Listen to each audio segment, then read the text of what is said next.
Hello, everyone. Welcome to the NBA trade deadline, where I don't usually wear these, so I'm not going to. Um, where we are going to be breaking down all the trades that have happened. Sorry, itchy face. Where we're going to be breaking down all the trades that have happened, and then we are going to hopefully break down the trades that do happen. If we do get trades to break down, as it has been quite the day, quite the busy day, as you will see the bottom of the ticker there will constantly be going with all the various trades that have already happened. So here we go, jumping right into it. I guess we will go over first what has happened so far, and then later on we'll go over what is set to happen. And as we do that, I'm gonna upload my YouTube short, because I've been rushing around just a little bit. Oh my goodness. Itchy. As, so far the Raptors have disappointed me. Of course, in the Raptors jersey, we got the Raptors backsplash, but, we'll talk about every single team today. I have the NBA website pulled up here with all of the trades so far that have happened this season overall, as trade started on January 9th this year, which is kind of crazy to me, but, teams were waiting. Teams were being patient. That's what we'll say. Teams were sitting on their hands. It really felt like. So, either way, just waiting to see basically what happens. I'm just praying that there's going to be some sort of trade. Well, there was one trade that just happened, actually, that I guess we could get into. Jose Alvarado was moved to the Knicks. Not sure what the return is yet on that move, but we really like Jose Alvarado coming back. Well, not coming back, but coming back to New York. He is a New York born and raised player, one of the few in the league right now. So shout out Jose Alvarado, probably his dream destination. And it's going to be fun watching him on the Knicks.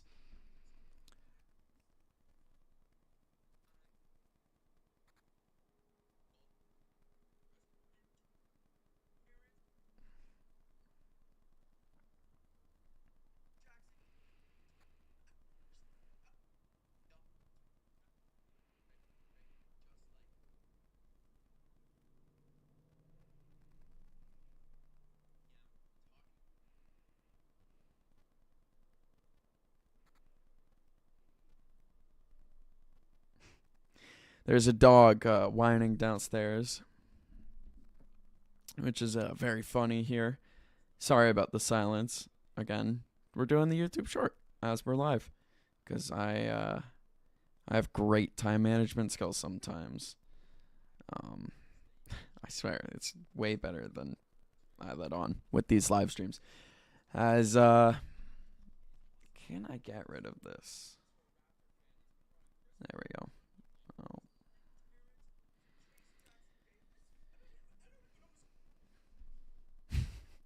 Now, if you are here from the YouTube short at some point later on, that's going to be very funny. Obviously not going to be as animated as I was in that one. But, if 3 p.m. rolls around and the Raptors don't make any trades, then I'm going to be quite upset. Just listening to a dog whine, and I'm like, do I get up? Do I go help him out? I probably should. It'd probably be the right thing to do. Probably, yeah. I don't even know what he's whining about. He's whining that the Raptors haven't made any trades yet.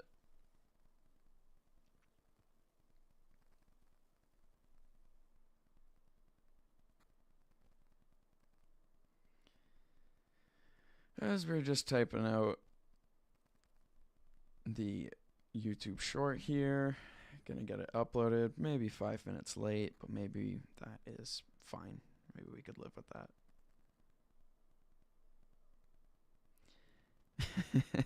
And then, shout out our irregular chatter, our moderator, Dave Collings, in the chat. That's 797. He was just out. He's fine. I know. I was the one that let him in. Or no. No. I swear I heard him bark outside, and so I went downstairs, and he was just on the chair. He's we know. We know. as I'm going to start whining like him unless we get some trades soon here.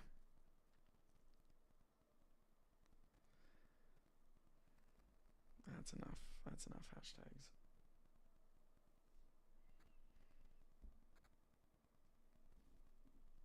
hashtags. As there we go. Sure, it's been uploaded.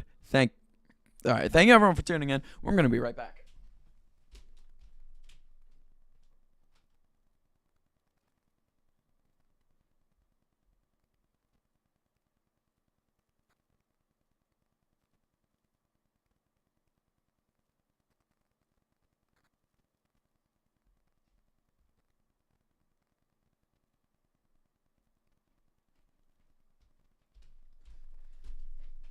All right, the first time I've had to leave a live stream in quite some time.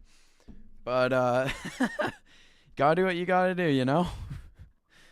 That's not regular.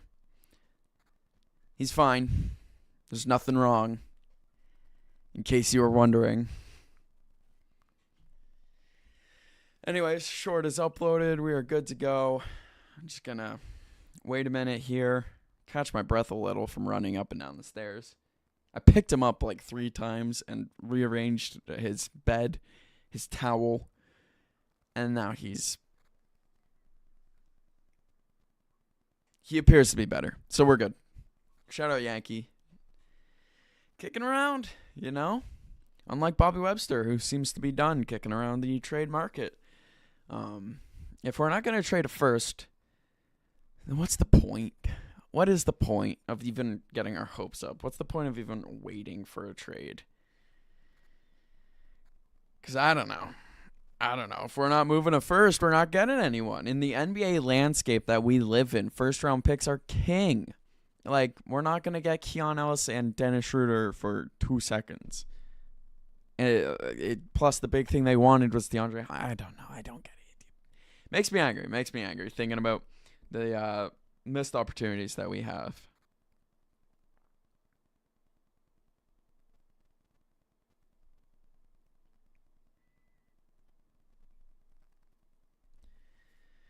Well,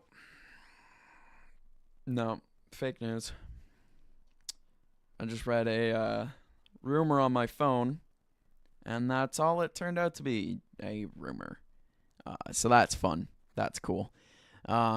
It was something about the Raptors were finally going to make a trade, because I'm searching up anything here for our Toronto Raptors, and yeah, nope. So getting into it here, the first trade officially was Trae Young, CJ McCollum, and Corey Kispert. We went over that in a previous live stream.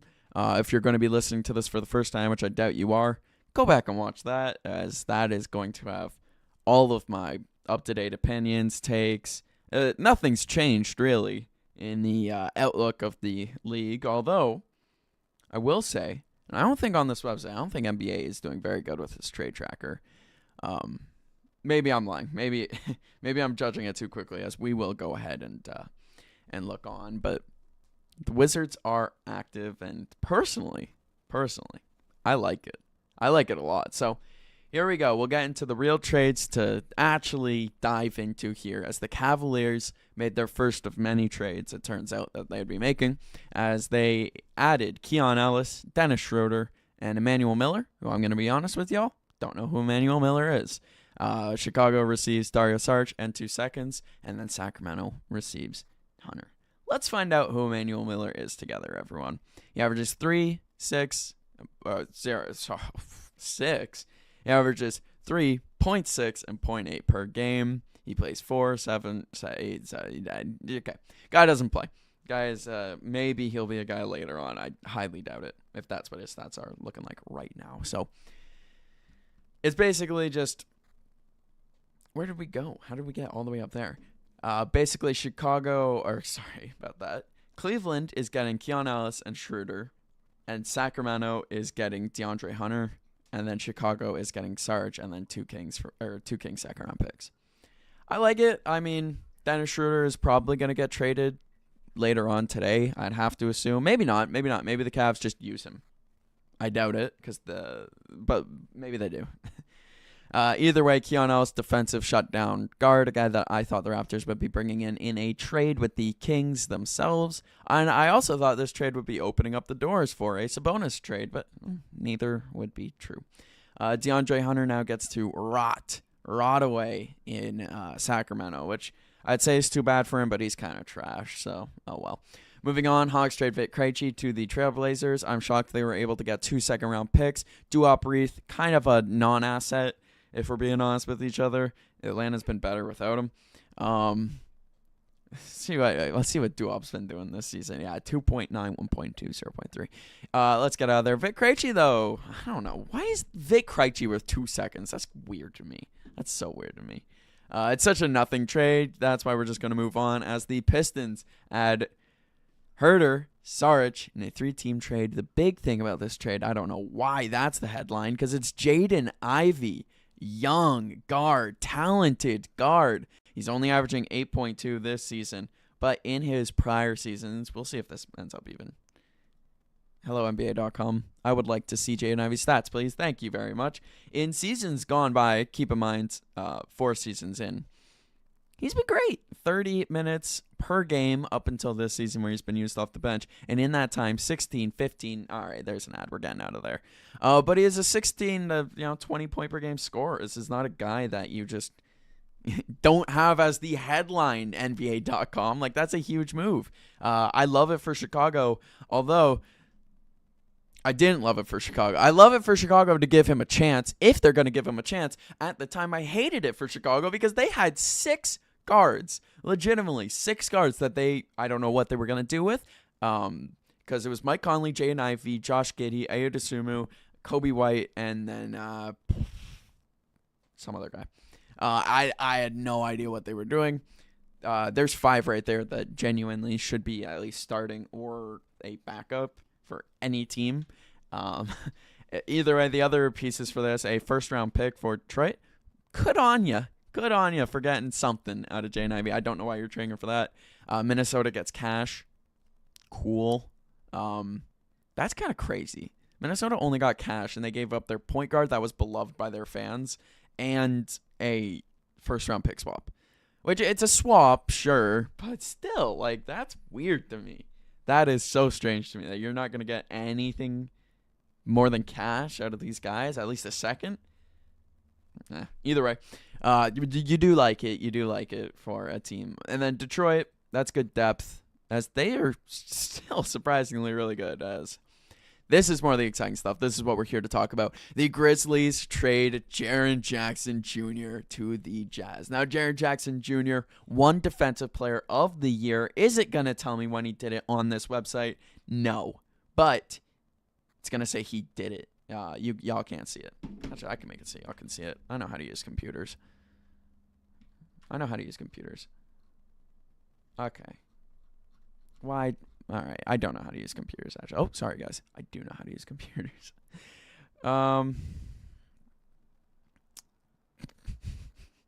Okay, maybe I don't know how to.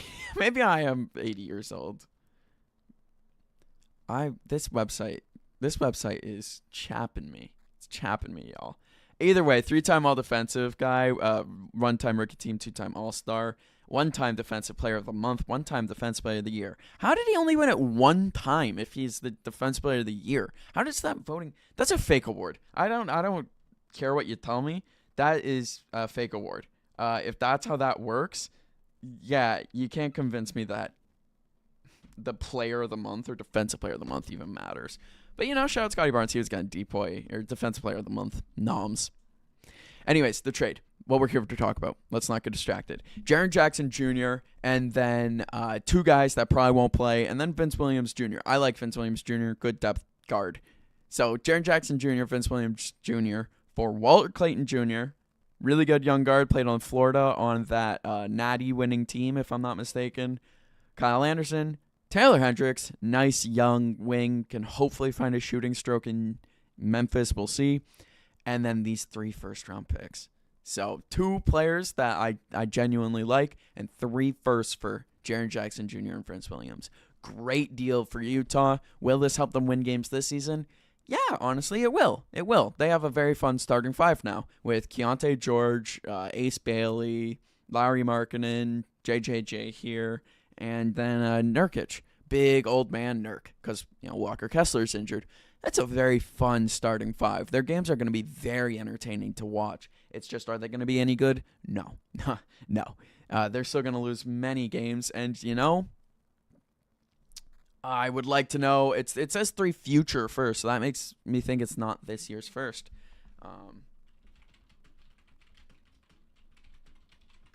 Can we find the full trade?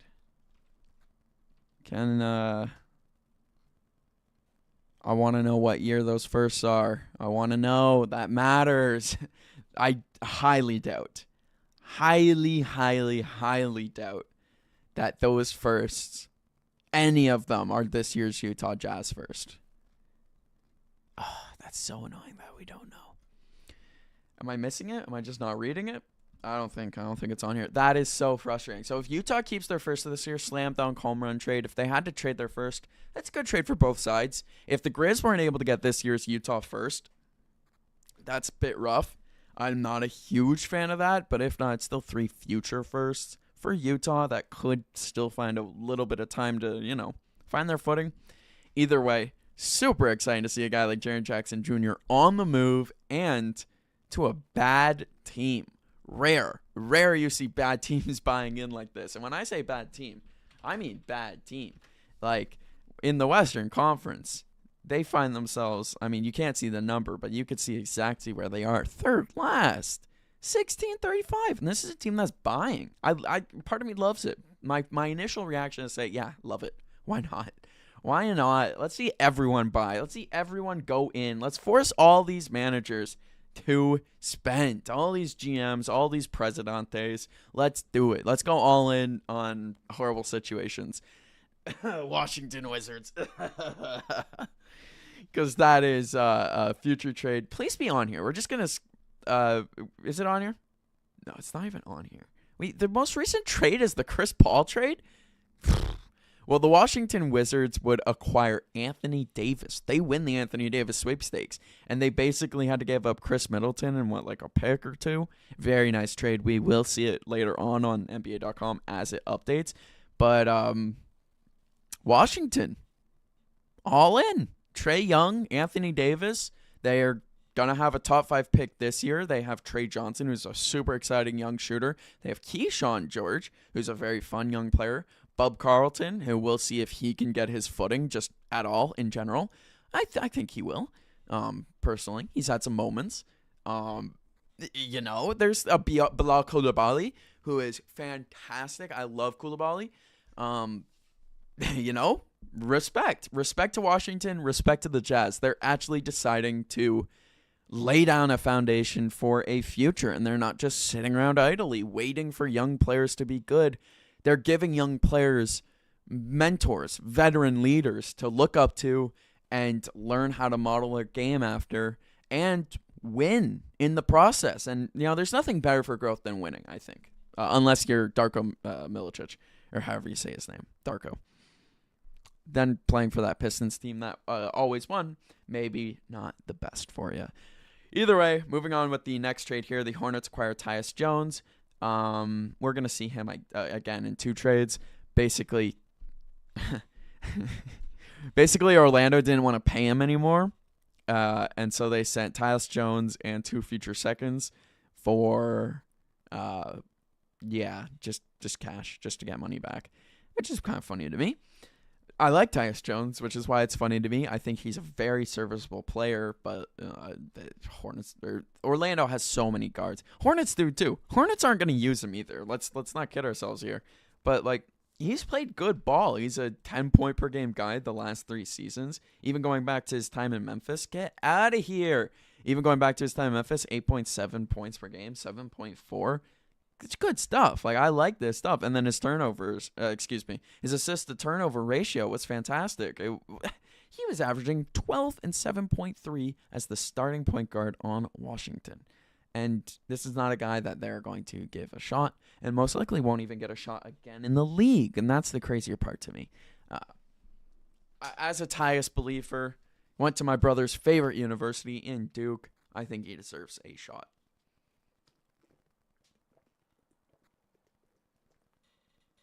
Although he's getting older, he's getting more injury prone. He's already a small guard, which doesn't help, especially defensively. He's awful. So, maybe the execs know more than I do. Here we go. We see Charlotte receive Ousmane Dieng and a second-round pick and getting rid of the plum god, Mason Plumlee. And that's how you know OKC is getting serious if they're going to be bringing in the plum god himself. Now, is this the one I'm thinking of?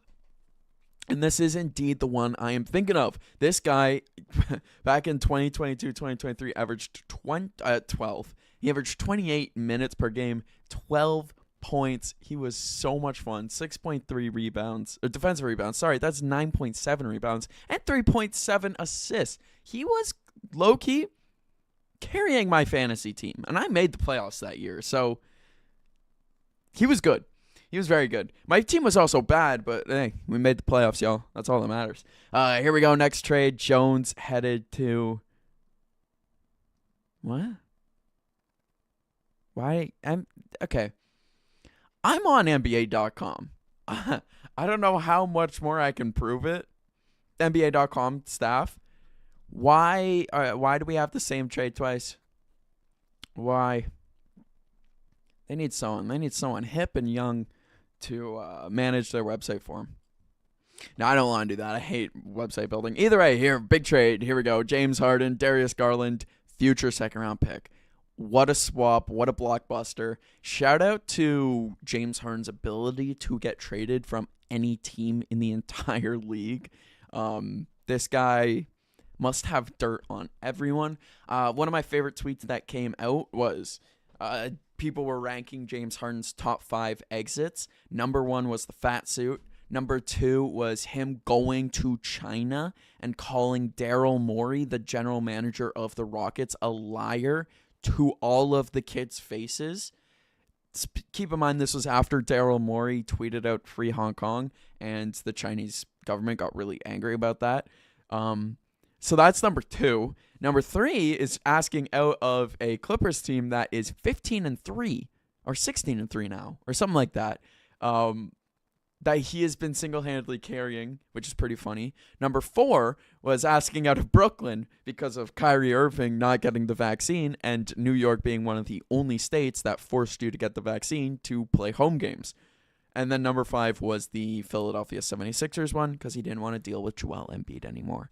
Very fun saga this guy's had in his career. I love you, James Harden. But I like Darius Garland more. I was a huge fan of Darius Garland. I thought he played a super exciting brand of basketball when he was healthy. He just cannot avoid the injury bug. It is killer. And that's why the Cavs are moving on. They don't want to deal with whatever's going on with his toe, which it seems like it's chronic at this point with how often it is affecting him. They want to compete. They want a chance to win a championship. I laugh at them for thinking James Harden is going to be the guy to do that. Let's be real with each other. This is James Harden. It's James Harden. It's funny to think that he's not going to absolutely choke in the playoffs for another season. So, shout out the Clips, though. I love the pickup Darius Garland. If he could get healthy for them, I'm not saying they could compete this season, but he's 26 years old. They're going to have him for the next 3-4 years, and that's more than you could say about James Harden. Moving on, 3-team trade, another nothingness trade. It's more so a sad trade as Cleveland moves on from Lonzo Ball after half of a season. Now, Lonzo Ball is having one of the worst seasons in the league. In the league, he has been that bad. His shooting percentage, just in general, is 30. You see that, everyone. You see that. 30%. Not from 3, from the floor. He shoots 27 from 3. As a rookie, he was hated for being a bad shooter. And keep in mind, he was 36%, 30%. He's worse now. And keep in mind, this was a guy that got good. That got really good. Like, that got 40% from 3 good on attempts, on 7. Oh, that 35 games in Chicago. where in late December, the Bulls were a 1 seed, or at least a top 3 seed in the East, was one of the most fun times to be a low-key Bulls fan, like supporter from the background. It was a time to be alive, I will say that much. It was a very fun time to be alive, as DeMar DeRozan was elite in MVP conversations. Of course, he does that once per year where he has a good stretch. But either way, that's enough about Lonzo Ball. He's awful. He's trash now. It's too bad. Too bad. LaMelo is the only Ball brother to carry on the legacy because, yeah, Lonzo, hey, he got paid. But, man, those injuries just, they break my heart, y'all. They break my heart. So, Utah, shout out to him. Maybe he rehabs his career there. And they got some cash. I don't know why they got cash for that. As Cleveland got 2 seconds and Atlanta got Jacques Landale, a big man, bench guy. Doesn't mean anything. As the point god, future Hall of Famer, first ballot, one of the top 5 point guards, top 10, top 5 point guards of all time, Chris Paul is coming to the Raptors, baby. Woo! Woo! Yeah! Yeah! Chris Paul! Now, it is 2026. Very important asterisk there. It is not 2010. It's not 2020 even. It's 2026. He's not going to play for us. He didn't report to the team. We traded for him being like, you don't even have to report to us. So add him to the list of guys that never played for the Raps. Yeah. We would have to give up Ochai, Agbaji. I'm fine with that. And a 2032 second round pick to get the contract off the books. And the Clippers era for Chris Paul Part 2 ends officially. It ended a long time ago, but it ends now officially after he got sent home like a child by the team. Yeah, time is done between them. Weird saga for him. And then this random guy is going to the Clips. Rights to a guy that most likely is never going to play in the NBA. So shout out Brooklyn, the only people that got literally anything from this trade. Good for you guys, Nets. And funnily enough, the Nets barely are even part of this. Just money, just a piggy bank. And then that's going to be it. But we all know that's not it. Refreshing the page doesn't show some of the biggest trades so far. As there we go. I can't wait for the Paul Barnes era in Toronto. That's now. Let's not kid ourselves here. If this was prime Chris Paul with this Scotty Barnes, they're winning a chip. They're getting Chris Paul's first ever chip, but I can't wait for it either. It's a good one.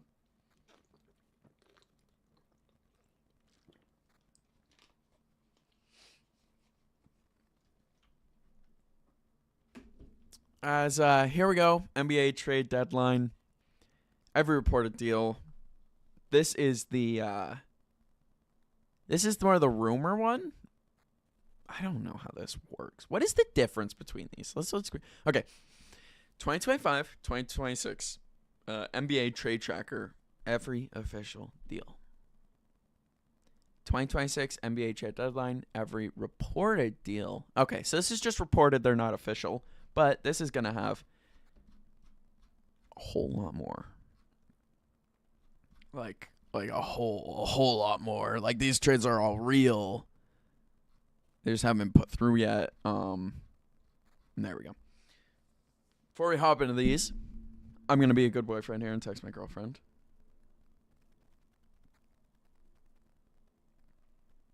And guess what, y'all? Yankee is whining again. Woo! I love it. I love dogs.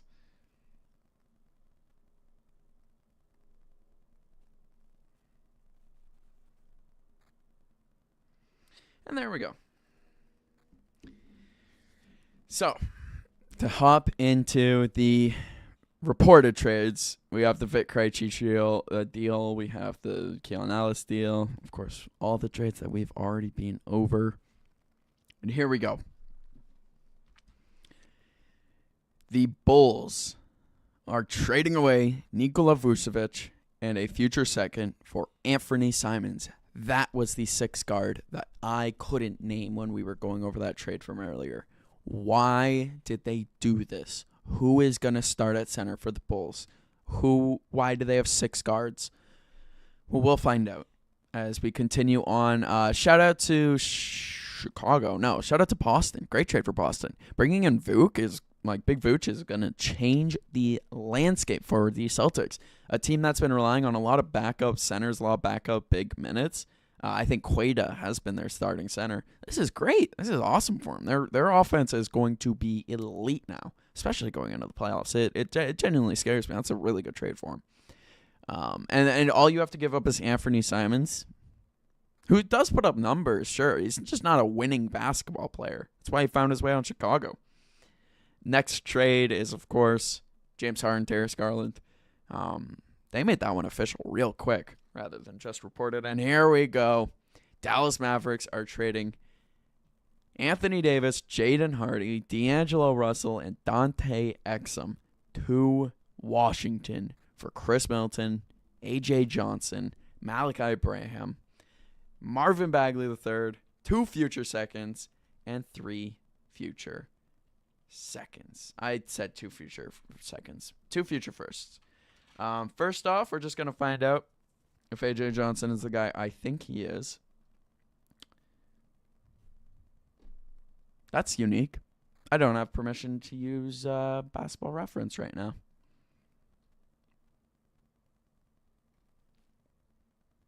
Why? What did I do? What did I do? What did I do wrong, Basketball Reference? Why am I not allowed to use you? Well, we're going to be on ESPN instead now. Is this the guy that I'm thinking of? No, it is not. It is not the guy I was thinking of. This guy doesn't shoot threes, so it's Trey Johnson. A.J. Johnson, whatever. Really, Dallas got Chris Middleton and 2 firsts out of Anthony Davis. And that means that Anthony Davis and Kyrie Irving played a combined 24 minutes together.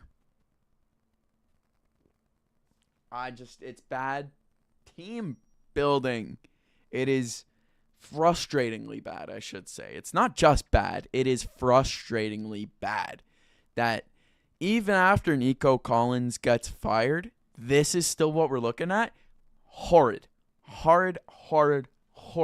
I don't get it. Shout out to the Wiz, though. I do love it for them.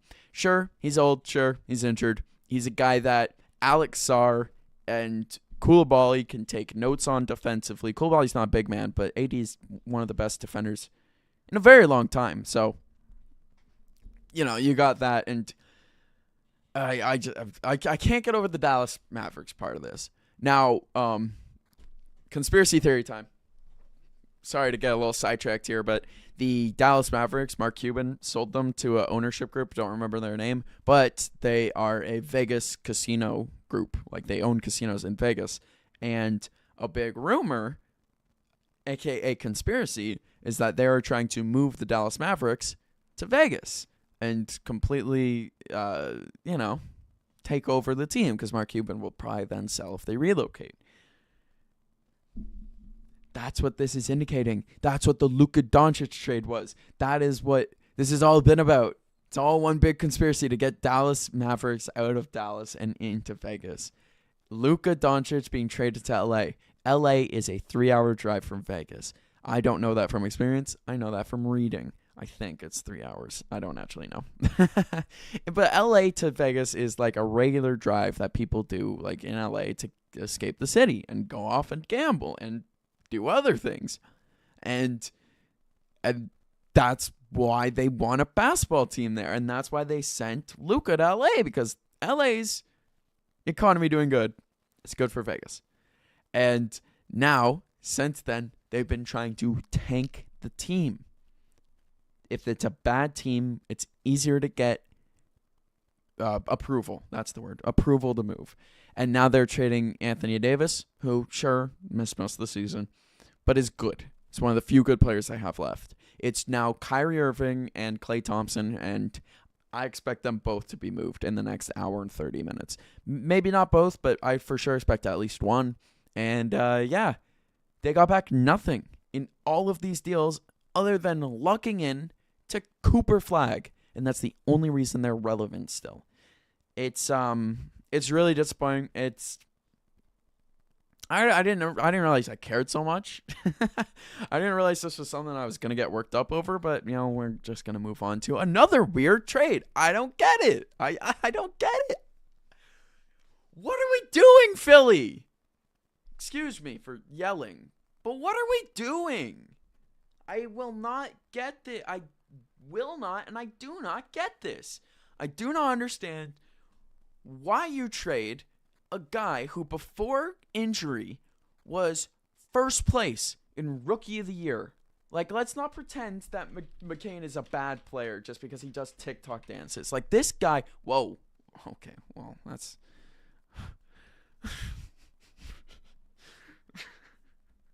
was not expecting that. He's not a bad player because he poses shirtless on his first image that pops up on Google, and he's not a bad player because he paints his nails or does TikTok dances. He is a bad player because he gets injured and is now not getting opportunity. That's what kills me. When he gets opportunity, he's so good. In this game here, you can't see his points, but you could probably assume what going 6 for 8 and 5 for 6. I mean, if you're good at maths, you would have figured out that 17. 5 threes, 15 points. Out of 2.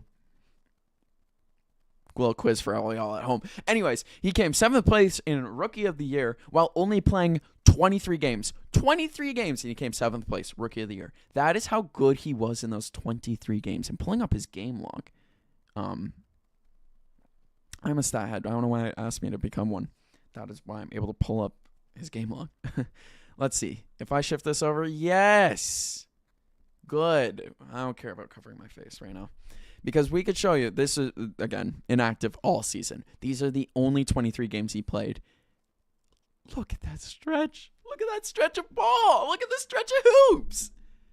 You're giving this ball to the Thunder? What are we doing? The Thunder are the last team in the league that need this. I hate you, Philly. Not the city. More so, I hate you. There's my room. I hate you, the 76ers organization. I hate them. I'm so glad Kawhi hit that buzzer beater against them. No other franchise deserves it more than the 76ers after watching this. I highlighted this game. It was the 34-point, 10-assist outing. I hate the 76ers. I'm a fan of Jared McCann. Sure, I think he's a good point guard. I'm not like a stan. I'm not gonna like follow his whole career. I'm a fan of good basketball players, and I'm not a fan of that team right there getting more good players for nothing. One first, and it's a 2026 first. I have to assume it's Oklahoma's because this doesn't stipulate anything else. No, it's a Rockets first-round pick. If I learned how to read, then I would have avoided that. Get out of here. Get out of here. I don't want to be on Twitter. Rockets. Guess what? The Rockets are good. This at worst, that pick is going to be pick 20. Pick 20. At best, At best, it's going to be pick 20. At worst, it's going to be pick 30. So that's what you're doing. You're trading away a future starting point guard for pick 20. And I know you drafted him at pick 20 or whatever. Can't believe it. Cannot believe it. If that's how cheap he was to trade for, why didn't we do it? Why didn't Toronto do it? I would much rather him than IQ. He's better than Shed. Like, he and Shed being our starter and backup would be perfect. Young, exciting, cheap. But no, it has to be Oklahoma. It has to be the Thunder that have now the best backup point guard in the league. If he's healthy, if they give him opportunity. Now, they could just play him 12 minutes a game and just kill his potential and kill his progression, but I doubt it. I think they're a smarter team than that. I have to move on. No, I don't want to talk about this. Getting up real quick, y'all. Now, some people might call this an ugly jersey. I've seen it on most ugly jerseys lists. I also see it on most beautiful jersey lists. So I'll let you guys make your pick here. I'm not putting it on. I'm already wearing the Raptor jersey. This beautiful blue Chicago Bulls. And if you see that, that's number 0. You know who that is? Bum, bum, bum, bum, bum. Oh, well, ignore the fact that that tag's gone, but yeah. Another one of my jerseys in my jersey collection traded. And this one probably hurts the most. I really liked Kobe White. I liked the Bulls quite a bit. They're probably my second favorite team. Have been for a very long time. I've always loved Derrick Rose. Kobe White, of course, Tar Heel, went to UNC. He's one of my guys. More so than one of my guys, he is my guy. I have his jersey. I watched that season of UNC basketball. I'm not a very big college hoops watcher. That season, I paid attention. That season, I think we had the, Luke May? Not Drake May, but we had the big white guy that was there for like 4 or 5 seasons. That was one of his like last 2 or 3 years, 1 or 2 years. That's the word I was looking for. We made a good tournament run. We played Zion in front of Obama, and Zion's shoe exploded. That was that season. Kobe White was on the floor for that. He was my guy. And I really liked him on Chicago. He was one of the hopes of Chicago basketball. One of the few guys that consistently went out there, and I was like, yeah, I like watching that guy. And now he's gone. And Chicago gets out of it. 3 second-round picks. So a 10% chance at a role player. And Colin Sexton. Another guard. In the trade, the Kobe White, Mike Conley Jr., and Kobe White going to Charlotte means he's going to go come off the bench. I highly doubt the Charlotte Hornets are going to start him over Colin Knappel. I just searched the city, Charlotte.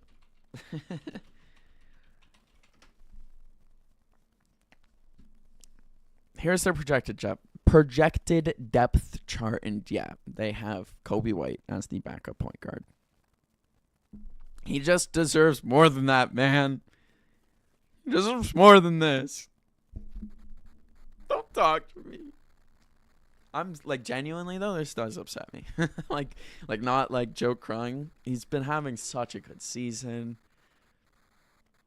He's been playing so good. Like he's not gonna get 29.1 minutes a game. No way. That's not happening. So, yeah, kiss these 18.6 points goodbye per game. Like, you can't see it yet again. I'll slide it. Like, look at these numbers. 18, 20, 19. He had 1 down year. 12, 15, 13. He's a career killer. He is a hooper to his core. And now he's going to go play for Charlotte, which, given the fact that I am a Carolina Panthers fan, this isn't so bad because my Twitter is flooded, absolutely flooded with clips and breakdowns and posts about the Charlotte Hornets because I love basketball. And so I get a feed of, they're like, you like Carolina? You must like the Hornets. And I'm like, not really, but like they're a fun team. So I look at a lot of the posts. I love seeing the fact that they have a 140 offensive rating.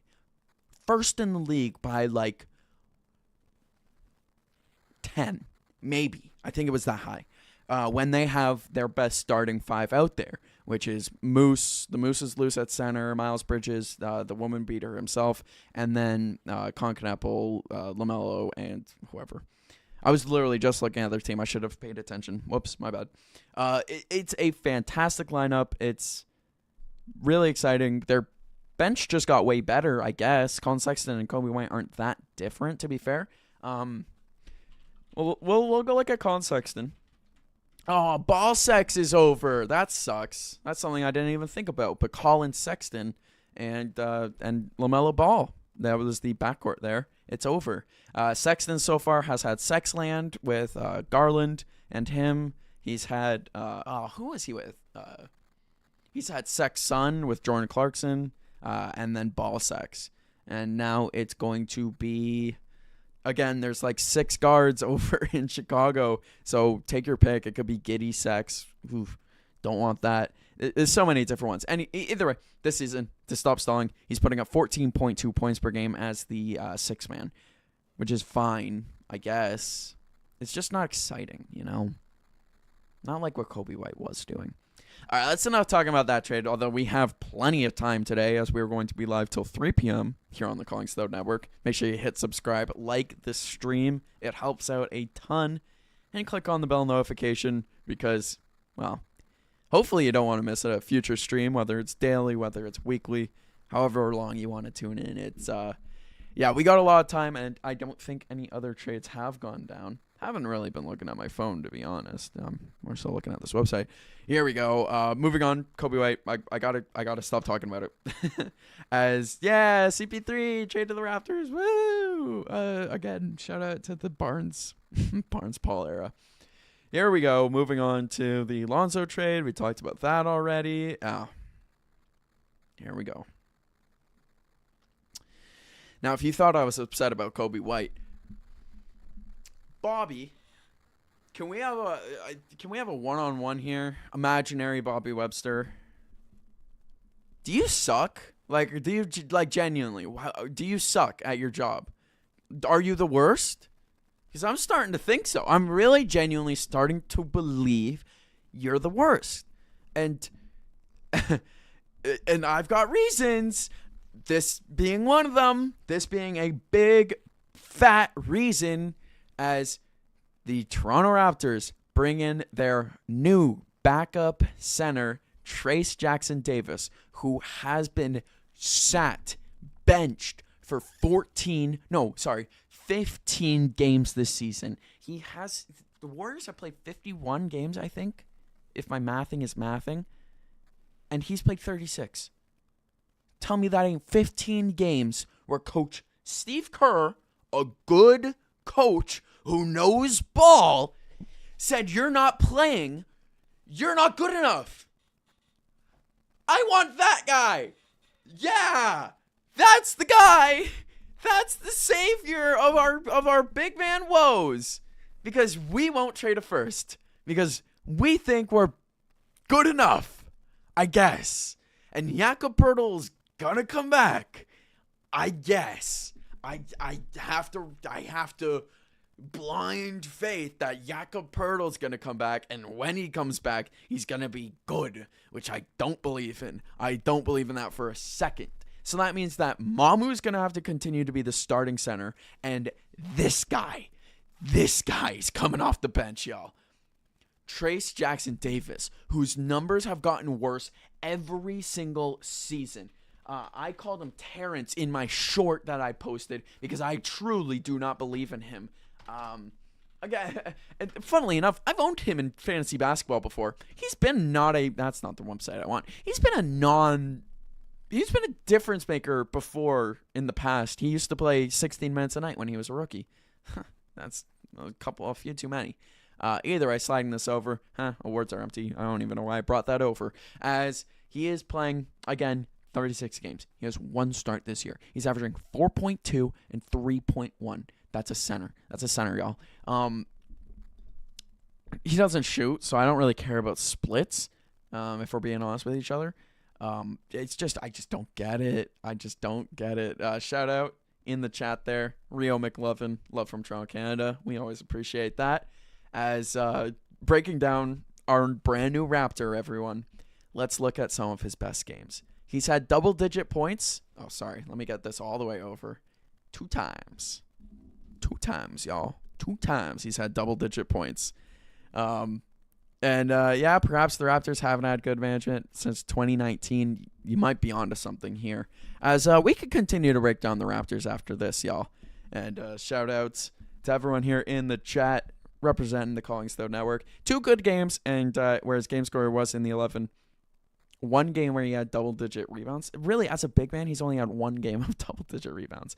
And it was it the game he started? I'd have to assume so. Yeah, it has to be the game. Yep, it was the only game he started this season. So, hey, maybe in a few spot starts, he can maybe do something for us. But let's not get our hopes up here, y'all.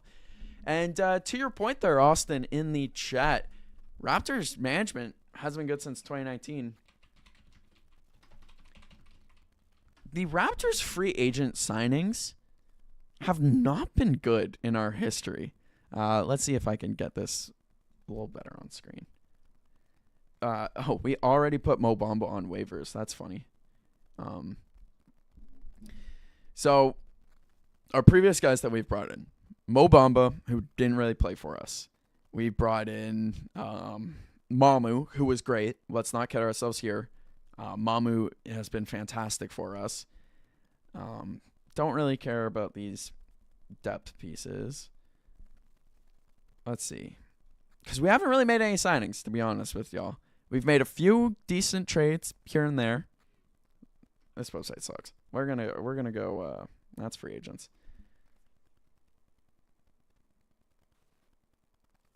Okay, this is not helpful, but not good. It's Oh well, here's a good Reddit post of is it true that the best free agent ever signed by the Raptors is DeMarre Carroll? And all time, yeah, DeMarre Carroll's our best signing, with some other guys being like Dennis Schroeder lately, Otto Porter lately. Not good. Shut up Bismack way back in the day, and these are a lot of the older Raps that. But yeah, it's evident why we traded for Brandon Ingram and didn't wait for him to be a free agent. It's evident why we traded for Kawhi Leonard. Yeah, and then seeing in the chat there, so I'm guessing the Raps are done. Unfortunately, Rio McLovin, you kiss that goodbye. It really does look like the Raps are done, unless they randomly have a change of heart and decide to send a first-round pick for someone. And from everything that I've read so far, we are not sending a first-round pick. And in today's NBA, the fact that you don't send a first-round pick and you're not going to send a first-round pick, you just are resigning yourself to failure. So, yeah, the Raptors are done. We come away from the trade deadline most likely, we still have an hour, but most likely with Chris Paul, who's not going to play for us, and Trace Jackson Davis, who was on his way to being out of the league. It's disappointing. And then, yeah, seeing Austin in the chat, yeah, it sucks. It really does suck, and Sabonis off the table unless we're sending a first, and we're not going to send a first. I would then have to assume Giannis would never be traded for with this regime, and also news came out that he's most likely now not going to be traded. So, see you later, Giannis. And if it's not going to be Giannis and it's not going to be Trey Murphy, who just dropped 40 last night, then I don't think we're going to get anyone, y'all. Same with Day'Ron Sharp, same with Goga Badaze, same with Yves Missy, who was my guy. I wanted Yves Missy from the Pels so bad. But no, it's Trace Jackson Davis because we were able to get him for 1 second. Trace is injured? That's funny. Let's go find out that. What is his injury status here?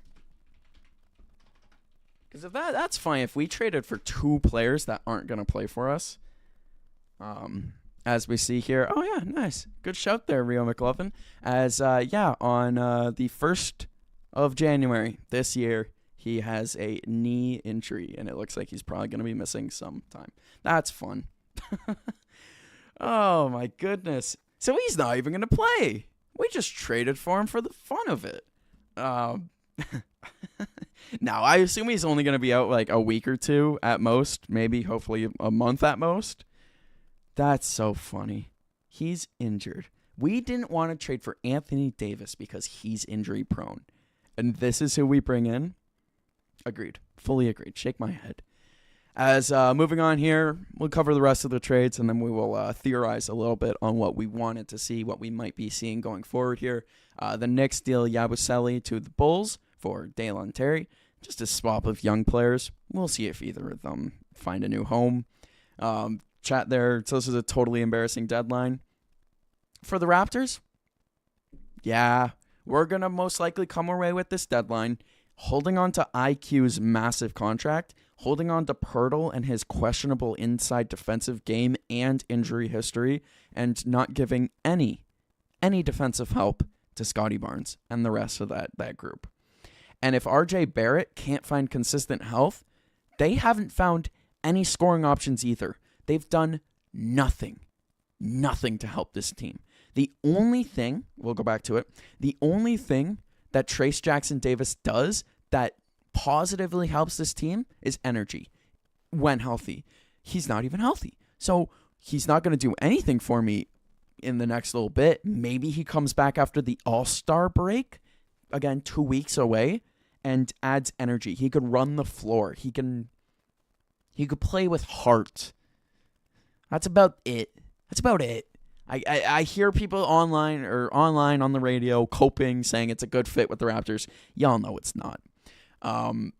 Here we go. Big trade. Kuminga finally on the move as he makes his way to Atlanta to play bench basketball. He's probably not going to start unless they decide to bench Zachary Risacher, their first pick, their first overall, not round, their first overall number 1 pick from 2022, I think, or 2022. Which I doubt they do, if we're being honest with each other. So that means that Kuminga is most likely coming off the bench. Atlanta's lineup now looks like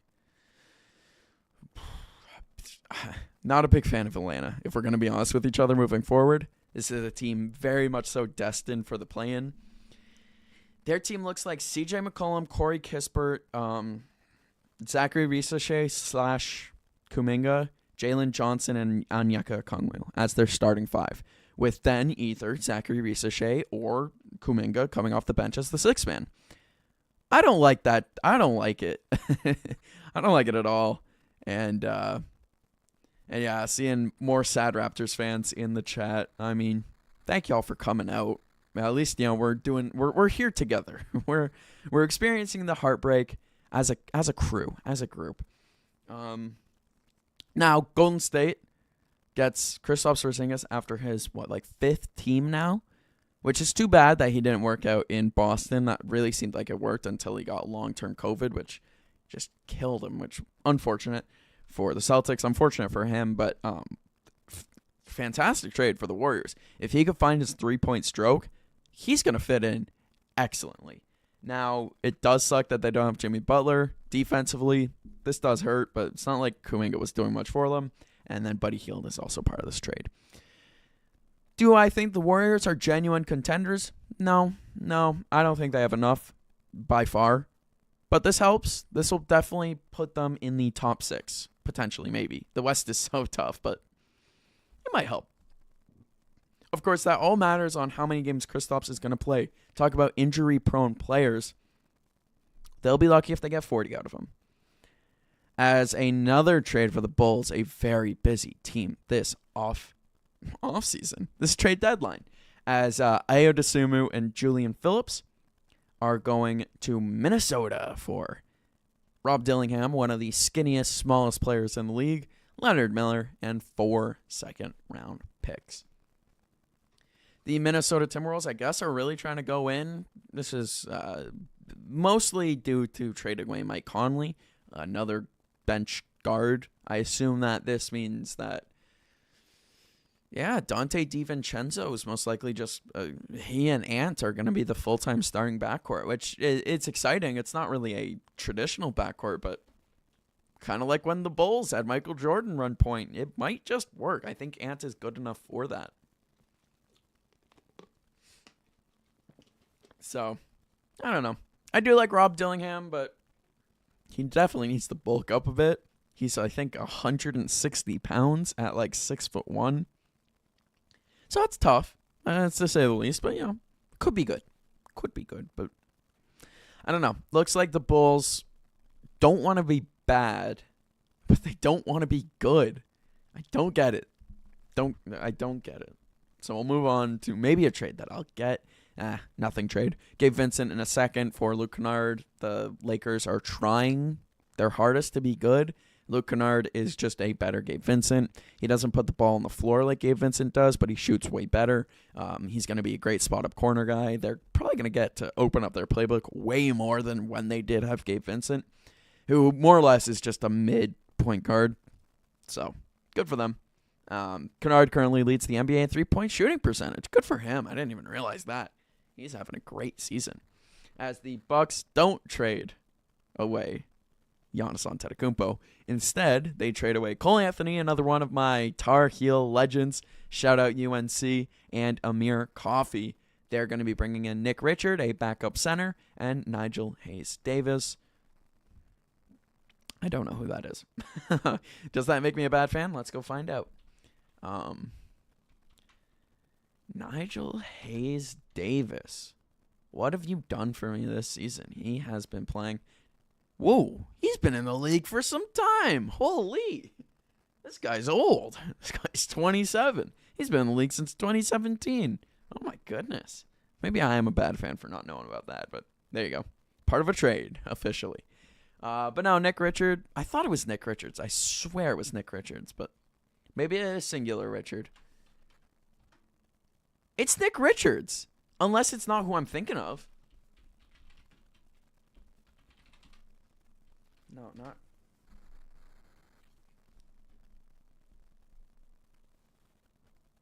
Y'all, I'm confident. There's no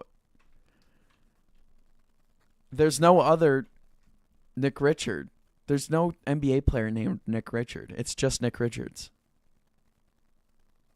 Look, I'm not the best at spelling. I'm not. We'll be honest with each other. I make a lot of mistakes.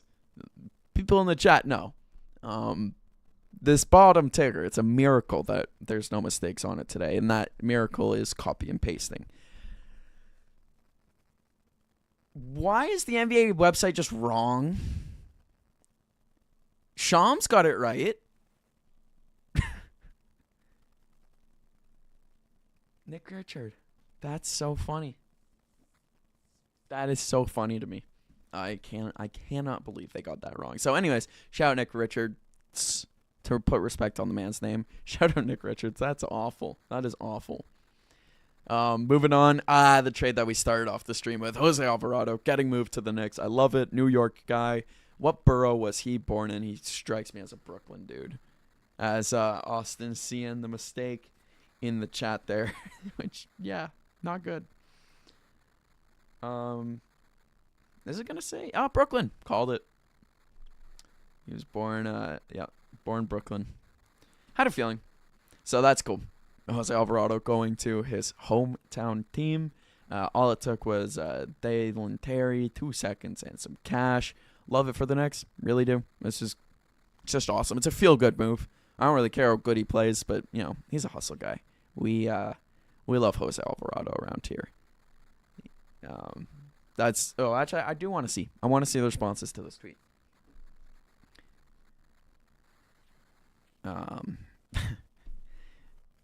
Dalen Terry is the guy they got from the Bulls. Knicks win that easily. People are making fun of Shams. Knicks did well. All right. Dalen Terry highlights as a Knick. Yeah, people are liking it though. Oh my God. All right, we're getting off there.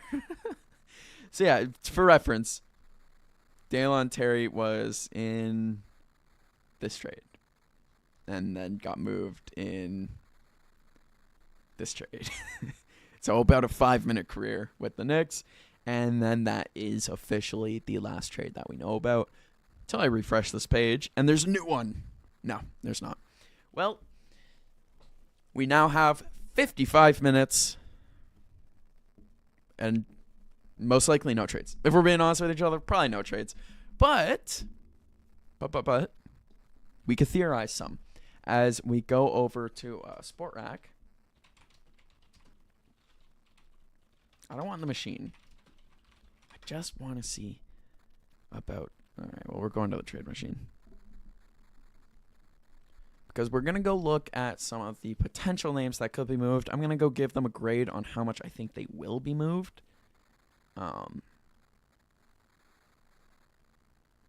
There it is. As now I have to fix my cropping on this. Actually, that won't be hard. There we go. I'll just make it full screen.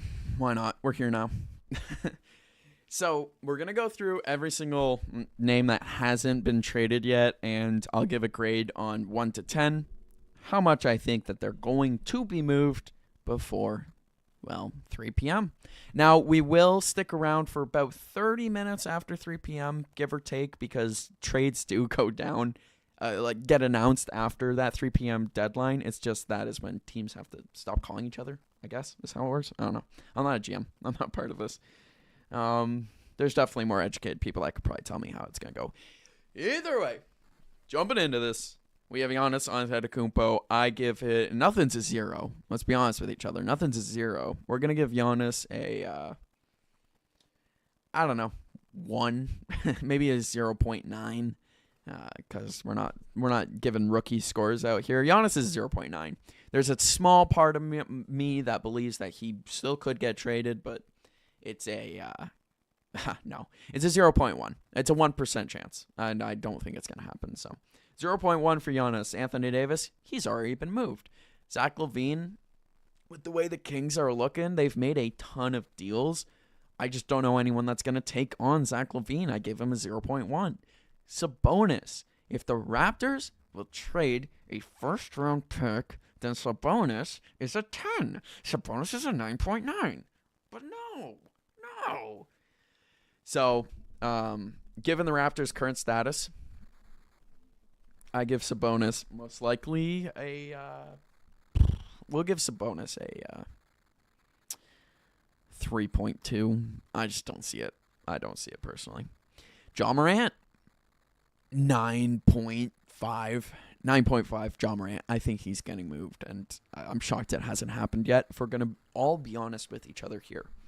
Darius Garland, James Harden, funny enough, trade for each other. Their contracts basically not basically. Their contracts are identical, and that's why it worked so well. Michael Porter Jr., 0.1. I highly doubt Brooklyn moves on from a guy that they love, or at least I hope they love. They should love. I mean, he's been amazing there. See you later, Nick Richards. You don't need that tab. As same with LaMelo Ball, 0.1. No way. He's found such a consistent home with the group that they have now with Con Kneppel. And, hey, you could say bringing in Kobe White is a sign that they're going to move out LaMelo Ball, but I don't see that. So, 0.1 for LaMelo. Jalen Green, we're going to give him a 6.7. I'll let you sit with that for a second. I am more inclined to believe he gets dealt, but there's not that much that's going to be rushing the Suns into making that decision. Same with Brooks. I don't know if Dylan Brooks' name is going to be on this list, but he's a guy they could get a fortune out of this season. And no, he's not, shockingly enough. So, we're not going to do this entire list, but, I mean, we have an hour.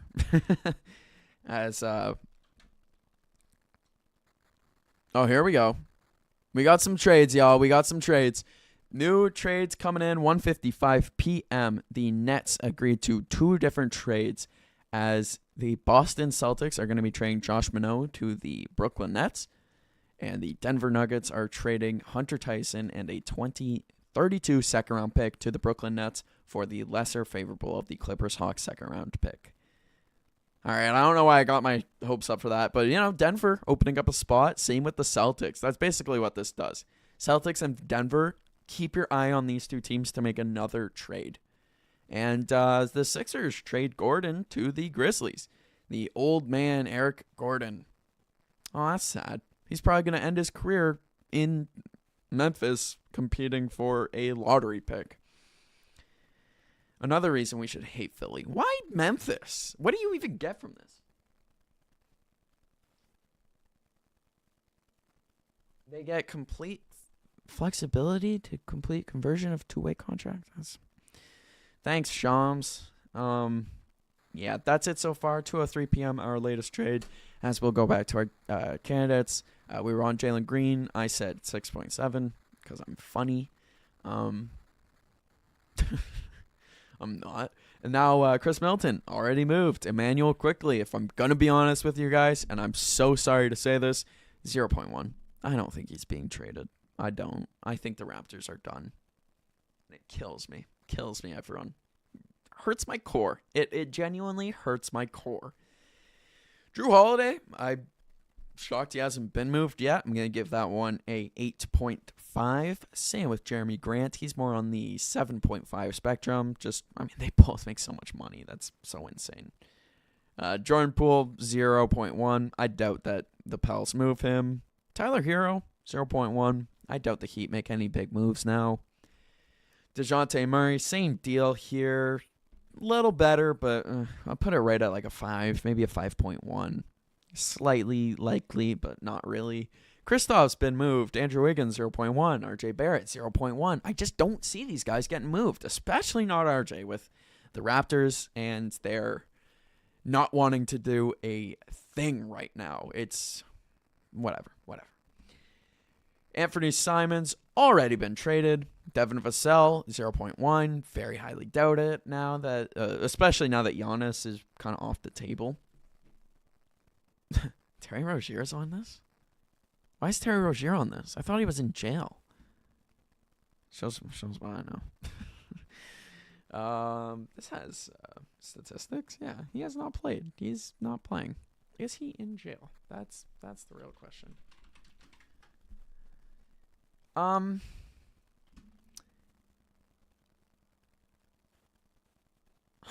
Good for him. Terry Rozier must be paid the full $26.6 million salary amid the gambling probe.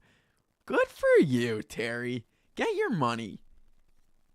Shout out to whatever block judged the unpaid leave.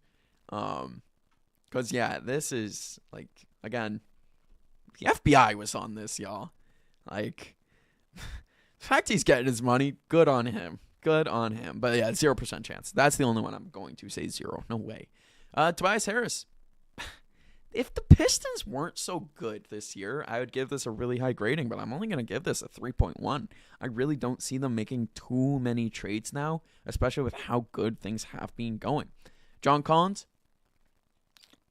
8.7. I think it's super likely. I think it's highly unlikely that the Clippers are done now, especially given that his contract is kind of big. His contract's kind of huge. What are they doing giving him that money? I guess these people don't realize that John Collins is not that good, despite having a really athletic 6'10 frame and sometimes puts up good numbers. He's just not that good at hoops. So I guess that's why he's not being traded yet. Nick Claxton, again, I'm thinking of this mostly from a Raptors perspective. If we're not trading a first, we're not getting Nick Claxton. Miles Bridges, I doubt gets traded. DeMar DeRozan, I maybe, but I highly doubt he gets traded. Kuminga's already been moved. Kuzma, I'm shocked hasn't been traded yet. I give that one debatably a full 10. If NBA teams decide to take him, there's a very good chance they don't because he's kind of trash. Vooch been traded. Jarrett Allen, I doubt it. Pirtle, I doubt it. Nurk, I doubt it. I don't know who they would bring in. He'd be a great guy to trade away to get, potentially a first-round pick. But 1, I don't know who sends that. And 2, I don't know what they're looking to bring in anymore. Colin Sexton's been traded. Malik Monk, probably the most likely guy still remaining from the Kings. I give it a 9. 9.1. We won't be a rookie around here. Of all the guys, he's got the smallest contract. He's going to be the easiest to move. Sabonis is going to be too expensive. Malik Monk is probably the only guy that they could reasonably ship off without getting a first-round pick back. At the end of the day, I think that's what the Kings want. Rui Hachimura, it's the Lakers, so I'll give it a 6.5. Zach Collins and Patrick Williams. Zach Collins, maybe. Given the fire sale the Bulls are having, I got to give that like an 8.6. Patrick Williams, a 0, because he's awful at basketball, and this is one of those times that I think NBA GMs know it, and they're not going to waste time. So, Patrick Williams, I'm sorry. I'm sorry about that. Kevin Herter, you've been dealt already. Grayson Allen, another name. I am shocked. Has not been moved. Same with Klay Thompson here. And Bogdan Bogdanovic. All these guys on these teams, Suns, Mavericks, Clippers, why are they still there? Why is no one taking them on? These are solid NBA players. These are guys that are going to give you quality minutes. Weird to me. Terrence Mann, not going to get traded. He's not worth $15 million. The Nets are just eating that contract. John Isaac, highly doubt it. I think he's a Magic lifer at this point. Daniel Gafford, shocked he hasn't been traded. I would love the Raptors to get him. The fact the Raptors haven't got him makes me sick. Another guy, even Daniel Gafford, he feels like a guy to me that you don't necessarily need a first-round pick to bring into town. And yet we decided on Jackson Davis. Now, of course, that Jackson Davis deal isn't official. It's just been reported. I'm praying that for some reason they go back on it. I would honestly rather the second-round pick. Either way, Karis LeVert, shocked he hasn't been traded, but the part of me is saying like he's been really bad this year. So if the Pistons are going to trade him, they most likely have to package a pick with him. Obi Toppin, he's most likely just going to stick around. Josh Green, Grant Williams, I assume they're going to stick around too. Bobby Portis, shocked he hasn't been traded. I'm shocked he is still on Milwaukee, if we're being real with each other. Kelly Olynyk, Robert Williams also joined that club of how are they still there? I'm shocked. I would rather him waived than the trade not go through. Yeah, there's a point to it. As we go on through the list, Moses Moody, I think now with Kuminga out of town, this opens up the door for Moses Moody to take some minutes. Vanderbilt, I don't know who takes on Jared Vanderbilt, but maybe the Lakers. Again, it's the Lakers. If you haven't noticed, I've thrown away the grading system because all these guys are just, depth guys. Is there any exciting names still in these really cheap contracts? No? Okay. Maybe Kyle Lowry. I'd love to see Kyle Lowry back in town. That's the only one, though. As we'll hop back over to here. We'll reset up the cropping on this as we got about 40 minutes now. We've seen some of the names that could potentially get traded. Will they get traded? No. But the optimist in me says that we still have an exciting time ahead of us. I'd like to think so. But, yeah, so back on NBA.com as we sit patiently and wait. Now, we're going to focus on the Raptors part of the NBA trade deadline here, and I guess we'll pivot to what I would do if I was the Raptors general manager, a.k.a. Bobby Webster, for anyone that doesn't know. There you go. Now you know. Sorry. I assume you would know. And I'm sorry to insult your intelligence, but if I was him, IQ, I'm getting off this roster no matter what. I don't care how good he played 2 weeks ago. I don't care how good he could play next week. I don't like that contract. I don't want to pay that contract. Let's get him out of here. Whether or not it's going to be bringing in a player of equal value or it's just a cap dump, right now, looking more like a cap dump. I remember I read one trade that was we sent IQ and a second-round pick to the Bulls for Ayo Dosunmu. That's over now. Whoops. I don't really know what we could do. We could go to the Kings and be like, give us Russell Westbrook. We'll give you Emmanuel quickly. Of course, if we're going to the Kings, it better be for Sabonis. Now, Sabonis is still my number 2, especially after last night. Trey Murphy is far and away the guy I want to bring in. Now, he is 6'8". He is another one of those lengthy wings. I don't know if you're able to read that text. It's horribly pixelated. But I would love to see this guy come into town and play alongside Scotty. He is averaging 22, 5.8, so 6, 22, 22, 6, and 3.7 with 1.6 blocks. Steals. He's not a block guy. He's a steal guy, and he's one of the best steals guy in the league. And then his three-point shooting, 37 on 8.5. That's the guy I want. That is the guy I want on this Raptors team. If it's not going to be Sabonis, which it really looks like it's not going to be Sabonis. Now, why would the Pels do this? I don't know. Wishful thinking.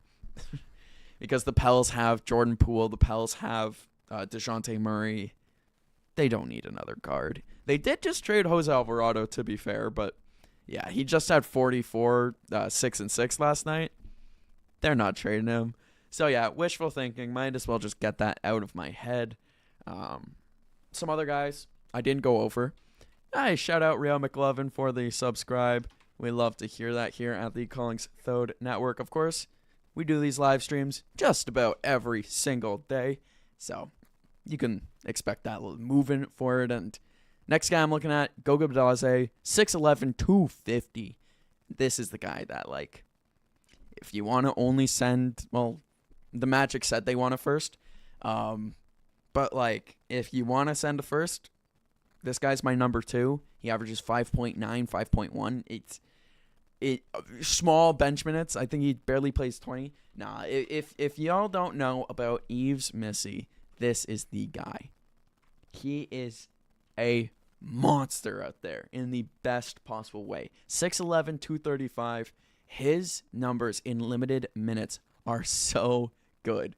And again, shout out to you. Shout out to everyone tuning in here for our special extra long live stream where we're talking about the NBA trade deadline. If you are in the stream, make sure hit that subscribe, just like Rio McLovin. Thank you so much. As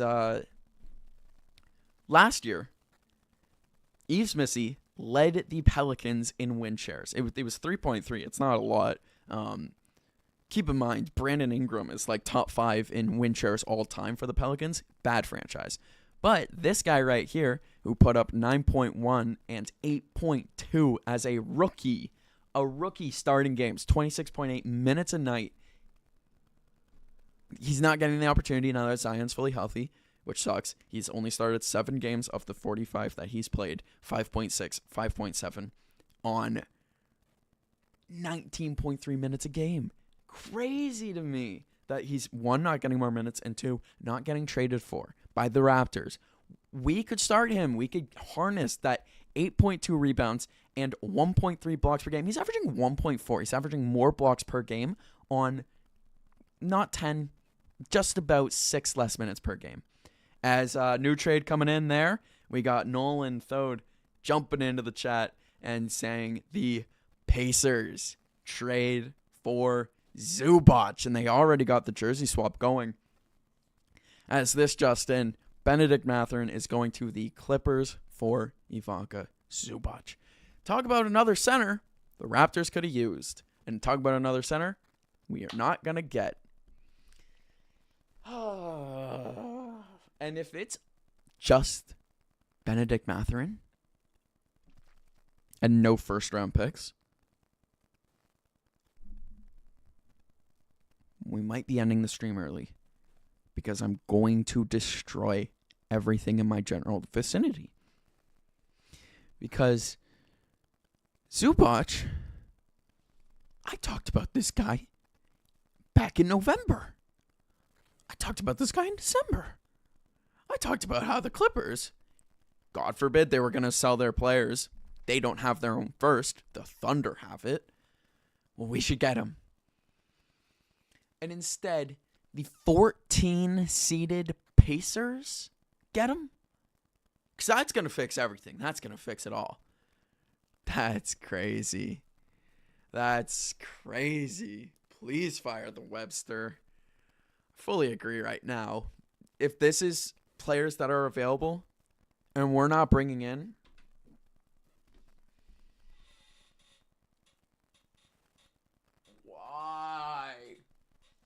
Why? Why are we not bringing in one of the best defensive rebounding big men in the league? I don't get it. As we see Nolan saying, hoping there's something else coming in the next half hour. And, well, we only got about half an hour. Where did the time go? Time flies. Oh, my goodness. That's bad. I thought we still had like 40 minutes. We only got 35. It's only been 5 minutes. A little overreaction, but That's it. What else is it? There's got to be more details. There's got to be more picks. There's got to be more picks going the way of the Clippers. We don't know all the details yet, but we'll make predictions together here. I think the Clippers are going to be bringing in a first-round pick swap and then 2 seconds. If the Clippers are giving up picks in this trade, that is ridiculous. Sorry, double metal noise.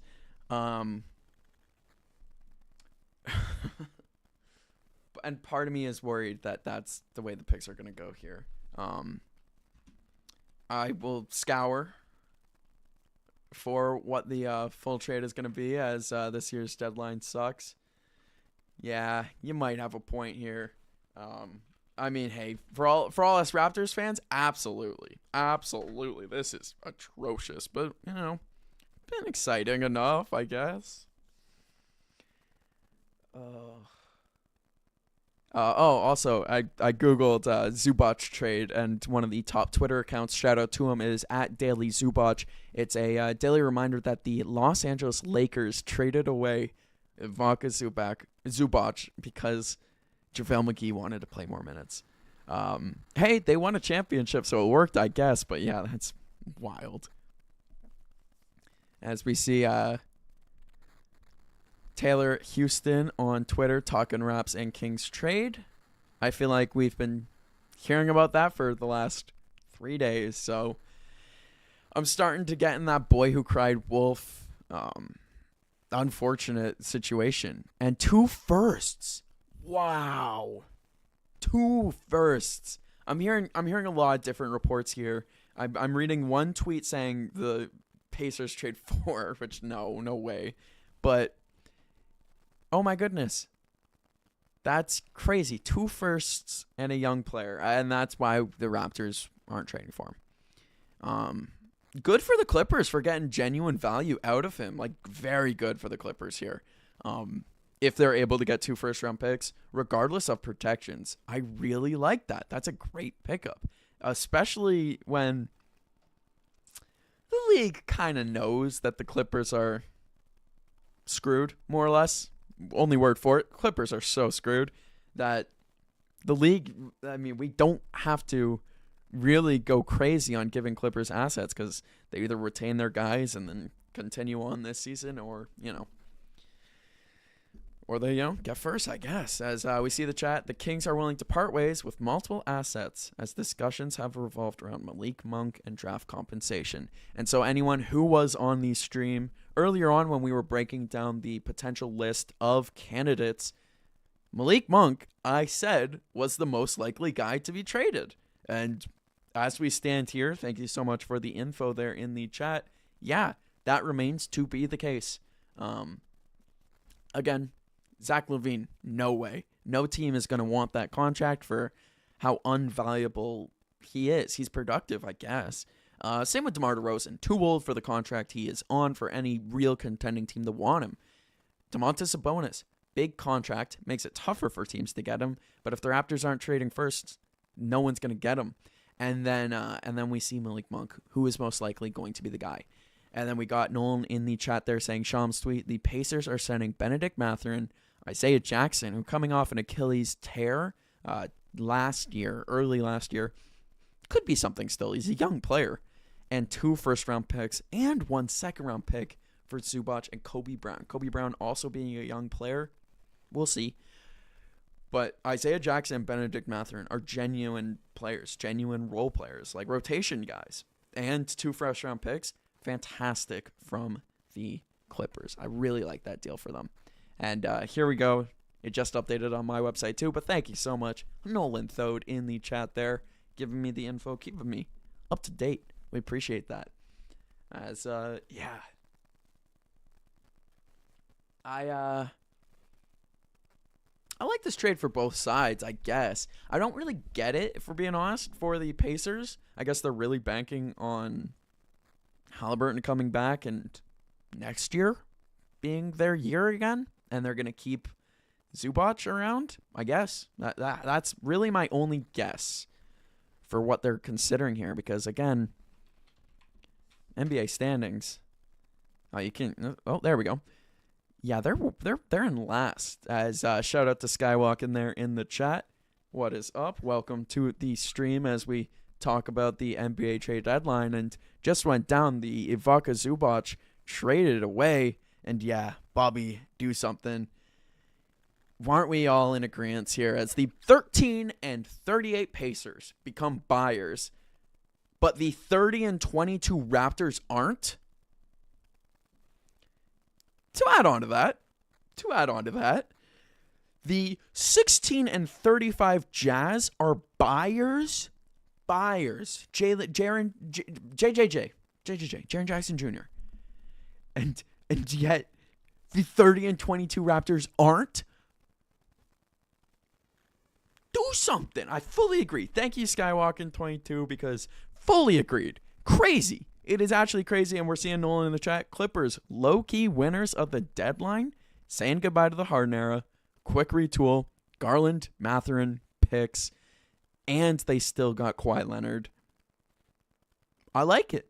I like it for the Clippers. I really do. And yeah, it is shocking.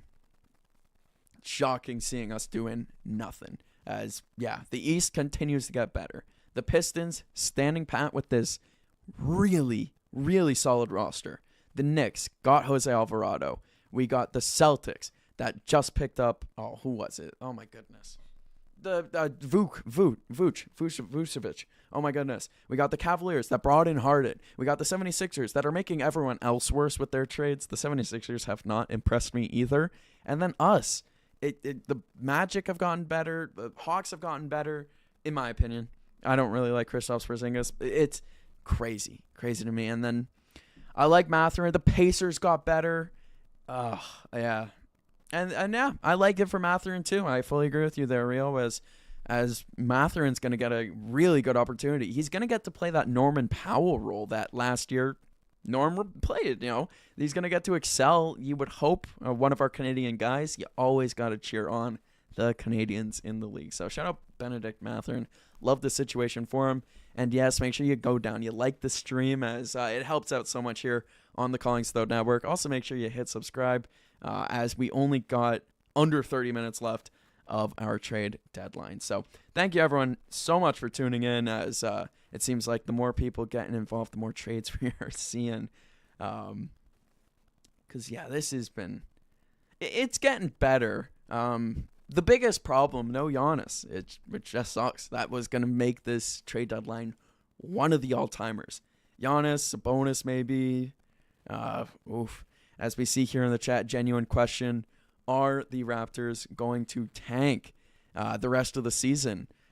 And it feels like it. It feels like this team can either get Pirtle back and find that stretch they had when they won, 15 games out of like a 20-game stretch. We won like 9 in a row.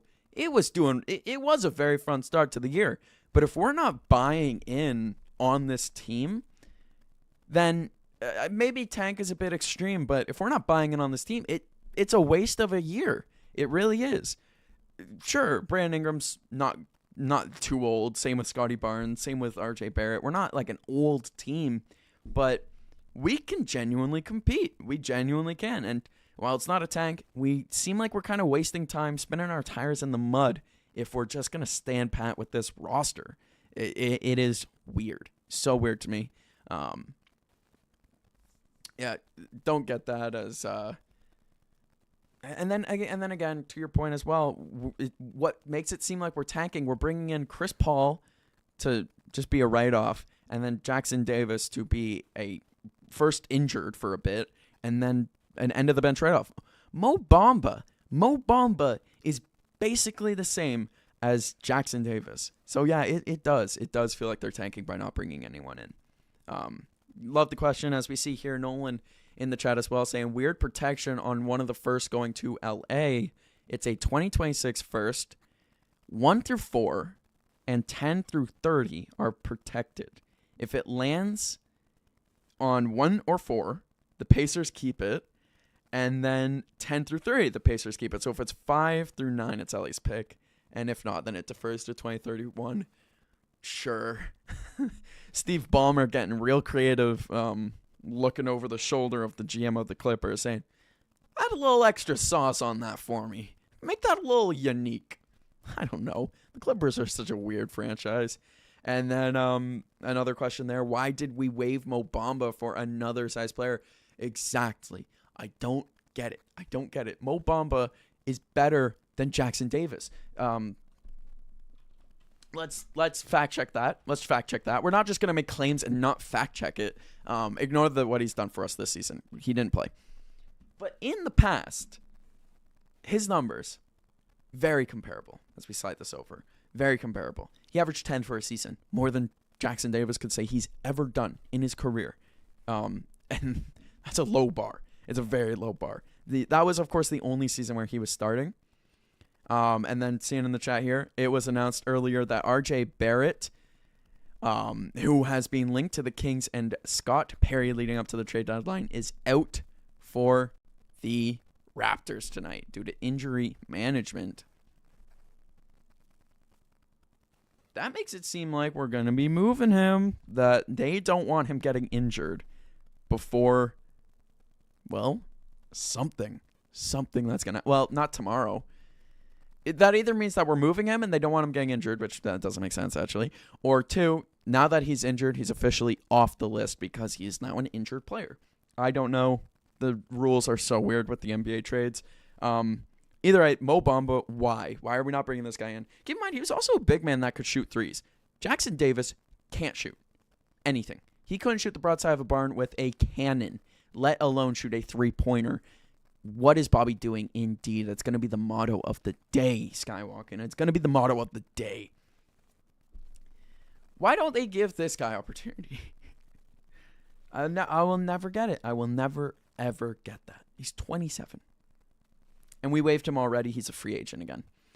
As no new trades yet, as we continue to wait for the Raptors to do anything other. And then we moved off of Abaji. Good, great. Get the contract out of here. Frees up a roster spot to potentially make a trade, which it did. Jackson Davis, I guess. So there goes that point. That's funny. Skywalker saying I proposed a trade earlier in the season that we should package for a trade that would include Mo Bamba, which, yeah, funny. Again, Mo Bamba is one of those weird cases to me. I feel like just give the guy some opportunity, and he could do fine. He was fine on the 76ers when he played there back in the day. It wasn't a very long stint, but, you know, it was 57 games, 4.4, 4.2, 1.1 blocks. Again, it's the shooting percentage, I guess, is the big reason why everyone doesn't like him. He shoots under 50% as a big man, settles for jump shots a little too often, but we have no one. We literally have no one. We played him 2 games. He got 1 block in 3 minutes. It's crazy to me. Absolutely crazy to me. It's one of those things. I say it with football all the time. I don't think it's that complicated. Like, sure, it's a very complicated sport. There's a lot going on, but it's not that complicated. You shouldn't overthink. You shouldn't think so much to a point of overthinking, which I feel like the Raptors have always done. And then we're seeing there, so Davis is like Aaron Baines. Davis is worse. Aaron Baines can at least make some jump shots. If I had to describe Trace Jackson Davis, it would just be guy, athlete. He doesn't do anything good. He doesn't make jump shots. He's a fine rebounder. He's a okay defender, but he's 6'9". He's shorter than Mamu. And we all get on Mamu for being a small big man. And yet this guy is smaller than Sandro. I do not like it. I don't get it. And the Bucks flip Nick Richards. Let's see this pop up. Nope. Shout out Nolan. You guys are better than NBA.com. So I have so much respect to the community here at the CollingsThodeNetwork that we are way faster than NBA.com. Shout out to Nolan Thode for saying Bucks flip Nick Richards to Chicago. Big reason they did that, Chicago didn't have any centers. Literally the only reason. After Chicago traded away Vucevic, they would have had, I think Jalen Smith would have been one of their few players that can actually play big man. I guess Matas Buzelis is 6'10". And then Austin jumping in saying we clear that low bar. Yeah, NBA.com has been struggling today. And yeah, here you go. Jalen Smith was the only center. Gershon Yabusele, I'm sorry, isn't a center. So that's why they got Nick Richards. That's, I guess, the question mark answered. I don't really get it.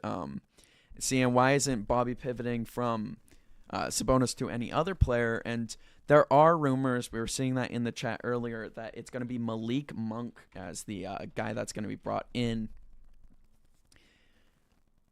I'm skeptical a little bit.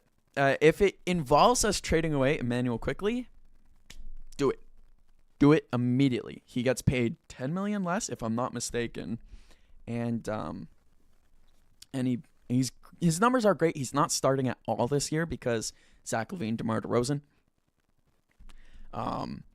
But when he does start, he's fantastic, and he is a guy that, I mean, second place in Sixth Man of the Year literally 2 seasons ago. He put up 15.4 off the bench. It's 12.2 or 12.3, excuse me, off the bench this year. It's crazy to me. And yeah, IQ or RJ at this point. The only thing with RJ's injury, I don't know if we can trade him. Maybe we can. I mean, yeah, weren't we all upset at RJ last night? 2-point loss. That was a tough one. That one hurt. That was a game we needed to win, as the Raptors now, I'm sure y'all know, 3-game losing streak kind of out of nowhere after we had a fantastic road trip out to the West where we won 4 straight. This team went up. Now we're back down. If we lose our next game, that's 500 in the last 8. It's what a weird season. I would quite like Malik Monk. I think he would right the ship a lot better. He's very similar in a way to Emmanuel Quickly. He passes the ball similarly well, especially in a starting spot. They both score the ball in similar ways. They're skinny, small guards. Why not? He's just cheaper. Why not? He's cheaper, and we stay just as good. Whether it's IQ, whether it's RJ, he's the number one guy that Bobby Webster most likely is going to be pivoting to. As, again, looking up in the chat here, it was talked about by Dave Collings here in the chat, our moderator, saying the Kings are willing to part ways with multiple assets, including Malik Monk. So it really looks like that this is going to be the guy the Raptors, or anyone for that matter, is looking to bring in. So it's not as exciting as a guy like, well, Domantas Sabonis. I want Sabonis. I'm being greedy, like being fully greedy. I want Domantas Sabonis as, Bobby Coward. There's so many names that we could be calling him here. Bobby Lazy, Bobby Coward, Bobby. I'm trying to think of something with W. My brain's I'm losing my brain trying to think about some actual trades the Raptors could do here. Yeah, Coward Webster. It's oh my goodness, yeah, 16 more minutes. Where does the time keep going, y'all? Where does it keep going? Thank you so much for that reminder in the chat, because what is happening? It was 2:30 like 5 minutes ago. Now it's already 2:45. And nothing has happened. Am I missing something? How has there only been like one trade in the last 15 minutes, and it was Nick Richards going to Chicago? And then also speaking on their injured, pretty much the entire team. Giddey's out. Simons is day-to-day. Trey Jones is out. Now, a lot of these are just day-to-day because of the trade that happened. I did see that chat from Austin earlier in the chat saying that they were a hospital room. It's not as bad as it looks. Trust me. But it is not good. There we go. Cal Webster. That's it. Bobby Cal Webster.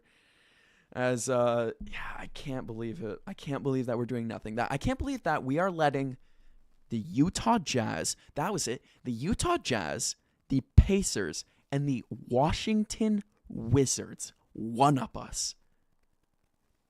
That is inexcusable. It's embarrassing, frankly. It's embarrassing to be a fan of a team that, from the looks of it, doesn't believe in itself or blindly believes in itself. I thinking about it more, this is more so a case. I don't know if Bobby Webster is so much so a coward as much as he's blind, or delusional. He might truly believe that this Raptors team is good enough to compete for a championship. That's what this is telling me. The fact we're not making any moves, and the fact we're not making any advances, no rumors, no nothing, and the fact that we're not going to trade first. Now, I will say the fact we're not trading a first is still so alarming to me. Does this Raptors team think that they're going to need that first? That implies that they are going to tank, like Skywalker was saying. That implies that they are going to tank and rely on that first round pick being a lottery pick, which, please no. Please no. Let's compete. Let's go all in. This is a year to do it. The Thunder look, after bringing in McCain, maybe not beatable, but we beat them once. We beat them. Everyone else in the East looks beatable this year.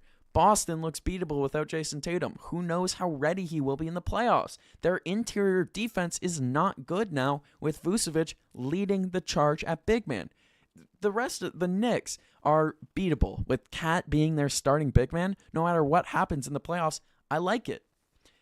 The rest of the teams, the 76ers, come on, they're the 76ers, y'all. They're beatable. Those are the only teams and the Pistons, of course, the Pistons. That's definitely the toughest one. Every one of those teams above us is beatable, and we're not doing anything to get better. Seeing Michael Grange on Twitter there mentioned this with Matt and Blake. Checked with another team looking for big man help on asking price for Day'Ron Sharpe, Goga Badaze, and feedback was neither team seemed interested in moving them. Damn. That sucks, and yes, that hurts from Michael Grange on X. And then seeing in chat, Bobby Coward and Triple H have something similar. It's, what is that? Not being able to run franchises, not being able to, do the correct move at the correct time. Because that is a Triple H staple lately. At least the Raptors don't play in Saudi Arabia. We got that going for us. And we don't build stadiums just to play in them one day. We'll avoid the WWE rants as we'll focus on basketball here. But good shout there, Rio. Respect for calling out Triple H there. As new trade came in, we have a trade coming out. Not the Raptors, unfortunately. Charlotte Hornets trade Malachi. They trade Tyus Jones. Tyus Jones has been traded twice now today. Oh my goodness.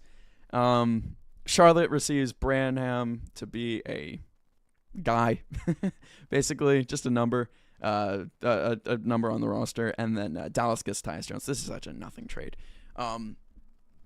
Looking over at the chat here, the answer then is pile picks and players on top of each other. Force a bonus. If that's what it takes, that's what you got to do.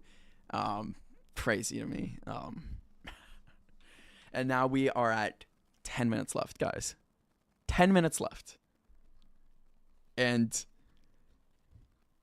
my hope is fading. Let's be real. And it's fading fast for this Raptors team. So let's just take a look at our favorite team up north here. Because the Leafs are doing anything but making me happy. Although I think they won the other night. So maybe I'm being dramatic for no reason. But looking at the Raptors and looking at their team, the big question I have is just, is this enough? Can I make this not be so awfully blurry? Yes, I can. I can make this better. Now, we have questions to ask with this roster. The big one being, is this enough? I want to see the guys' names. There we go. No is my answer, but we could dive into it a little further than that. Big question mark, is Brandon Ingram good enough as your star offensive player? It's a genuine question. Maybe. He hasn't proven that yet, but maybe. Maybe he can. Is RJ Barrett healthy enough? Period. Is he healthy enough? No. Never is. Never really has been in his career. And that's the unfortunate part. We're so good when he plays. But looking at his injury history, everything that's been going on with him, 29 games. Last year, oh my goodness. It's just realizing how bad it actually is. 29 games, 58 games. In 2024, oh my goodness, 58 games. And then he was healthy to start his career, but yeah. Oh, and absolutely agreed. Brandon Ingram, should have had the ball in the fourth. Fully agreed. The fact that this team doesn't go to Brandon Ingram in every situation down the stretch is crazy to me. But yeah, that's just me. And then Austin saying, if Siakam could never be the true number one guy, then I don't think Ingram can be, not on his own. And yeah, that's the thing. He's not a Kawhi Leonard level. And that's what the Raptors know we need. And of course, we agree. We know offensively, Brandon Ingram ain't the defensive guy for this team. That is, of course, my favorite player. Second favorite player, other than Shed, is Sky Barnes. And 8 minutes left. Shake my head. As, I just don't think this is enough. I don't think Emmanuel quickly averaging his 17, 6, and 4.5 is a winning point guard. I don't see it, personally. And then having our best bench players. I mean, I love some CMB. I love having him off the bench. I love having Jamal Shed. And I love Sandro Mamukelashvili. I love having him off the bench, but that's about it. I usually love Grady Dick and Jacoby Walter, but this year both have been more or less disappointing to me. Jacoby Walter obviously a little better, but yeah, it's the case of if we could get Sabonis, you trade this guy, you trade this guy, you trade this guy, and you take what you get. Contractually, that works. You might have to add in 2 firsts. You got to learn to stomach that. And that's where I'm going to agree with everyone here in the chat. That is where Bobby Cow Webster coming in at its finest. And RJ needs to go easy on CMB. Yeah, CMB is the best. And he deserves a lot of breaks if he makes mistakes because he's the best and he's going to grow into the best. Dare I say, no, I don't dare say. No, I do dare say. Dare I say he's going to be our Giannis.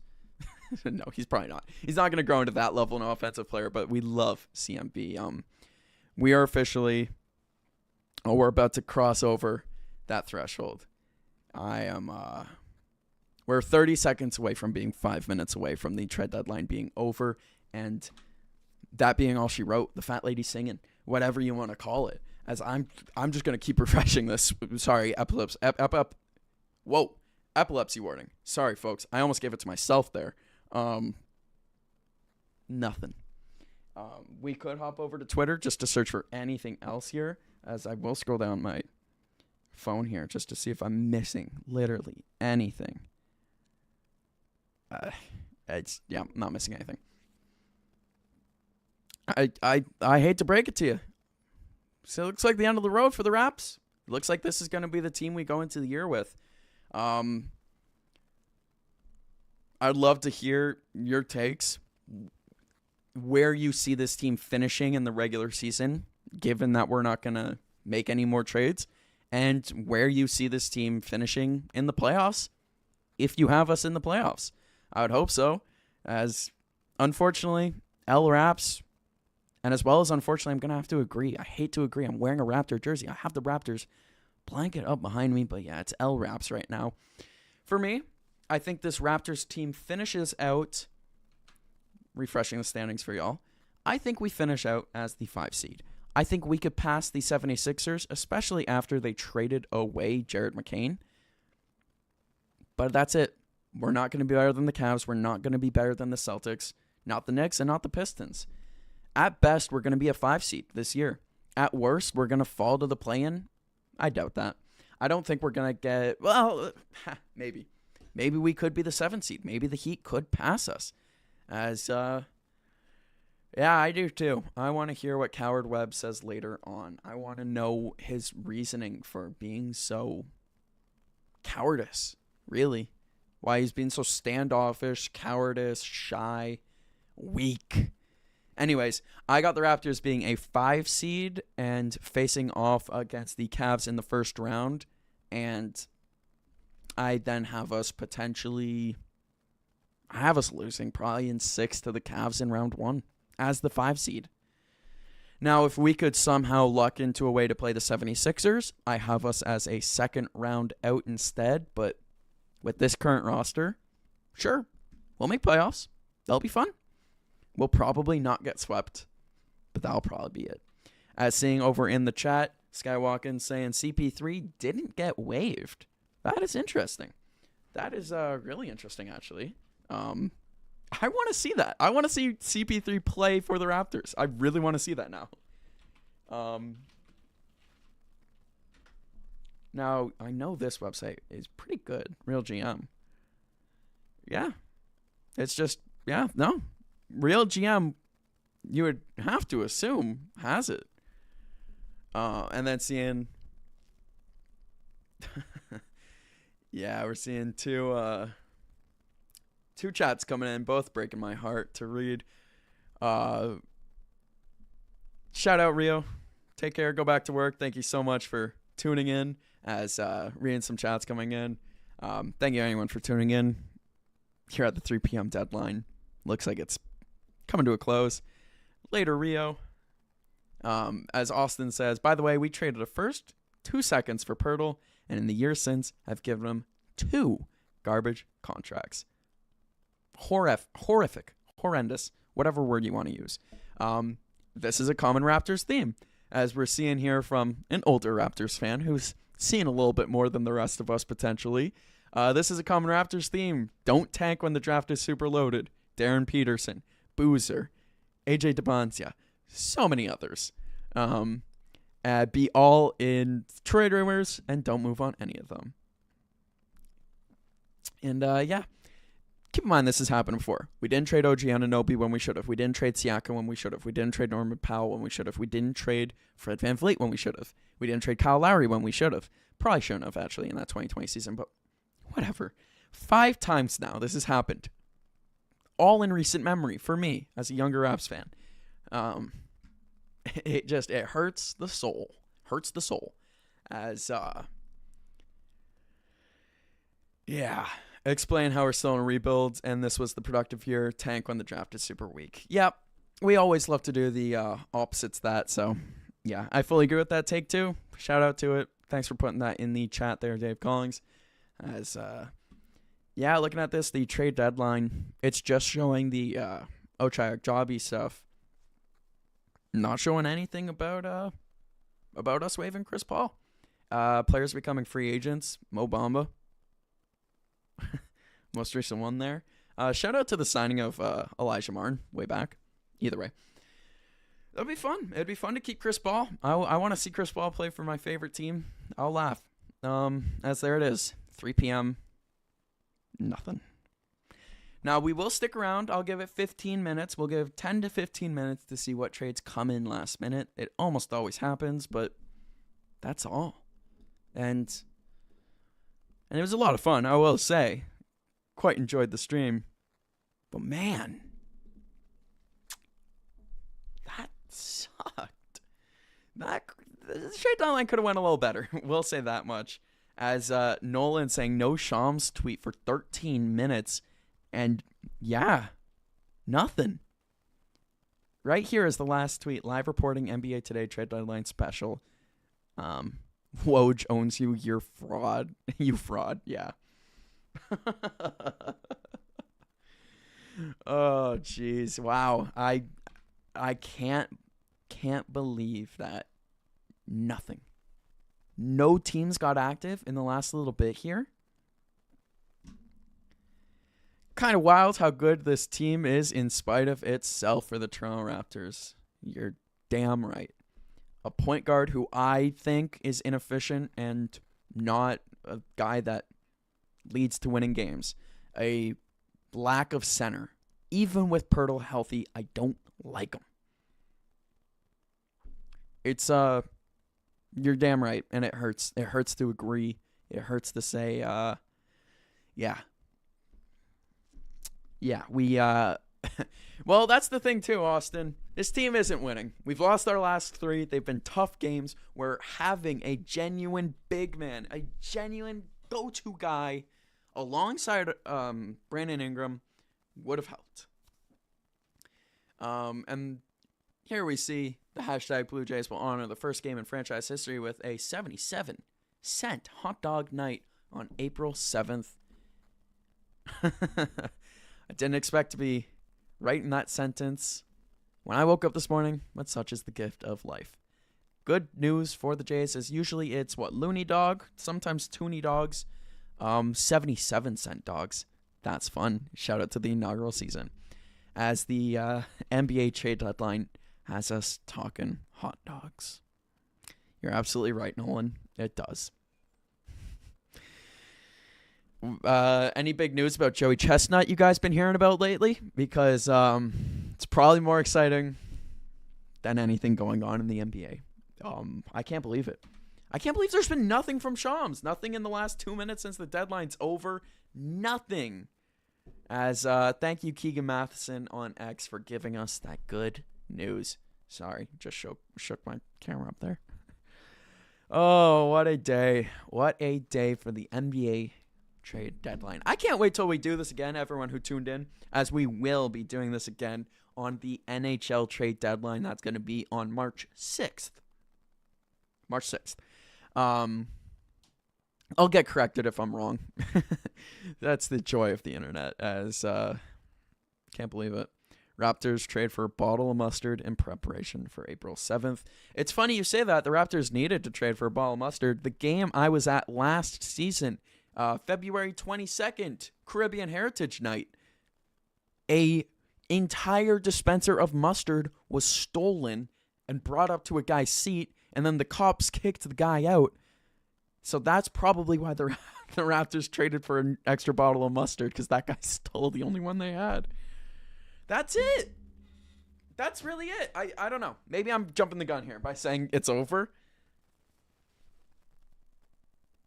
I'm crossing my arms, though. Disappointed dad stance. I'm practicing, of course. 16 minutes. No tweet from the number one insider. What a trade deadline, y'all. What a trade deadline. Let's go through some of the trade candidates in the NBA. And we'll go through some of the ones that I'm most shocked we haven't heard anything about. Oh, it's over. I don't think I could see it. I don't think I could see it anymore that it's 3 p.m. And then, yeah, of course, Dave Collings at the game with me for, yeah, I can't look at the trade candidates anymore because it's not 3 p.m. It's over. That's funny. I'm not going through all this. That sucks. Anyways, yeah, one of the funniest things, Shams is taking a dump, and honestly, he might. 17 minutes, no Shams tweet. It's 3:05.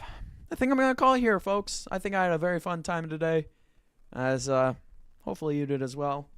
We'll do one last refresh here, and that's it. 2:45, the last trade made for the deadline.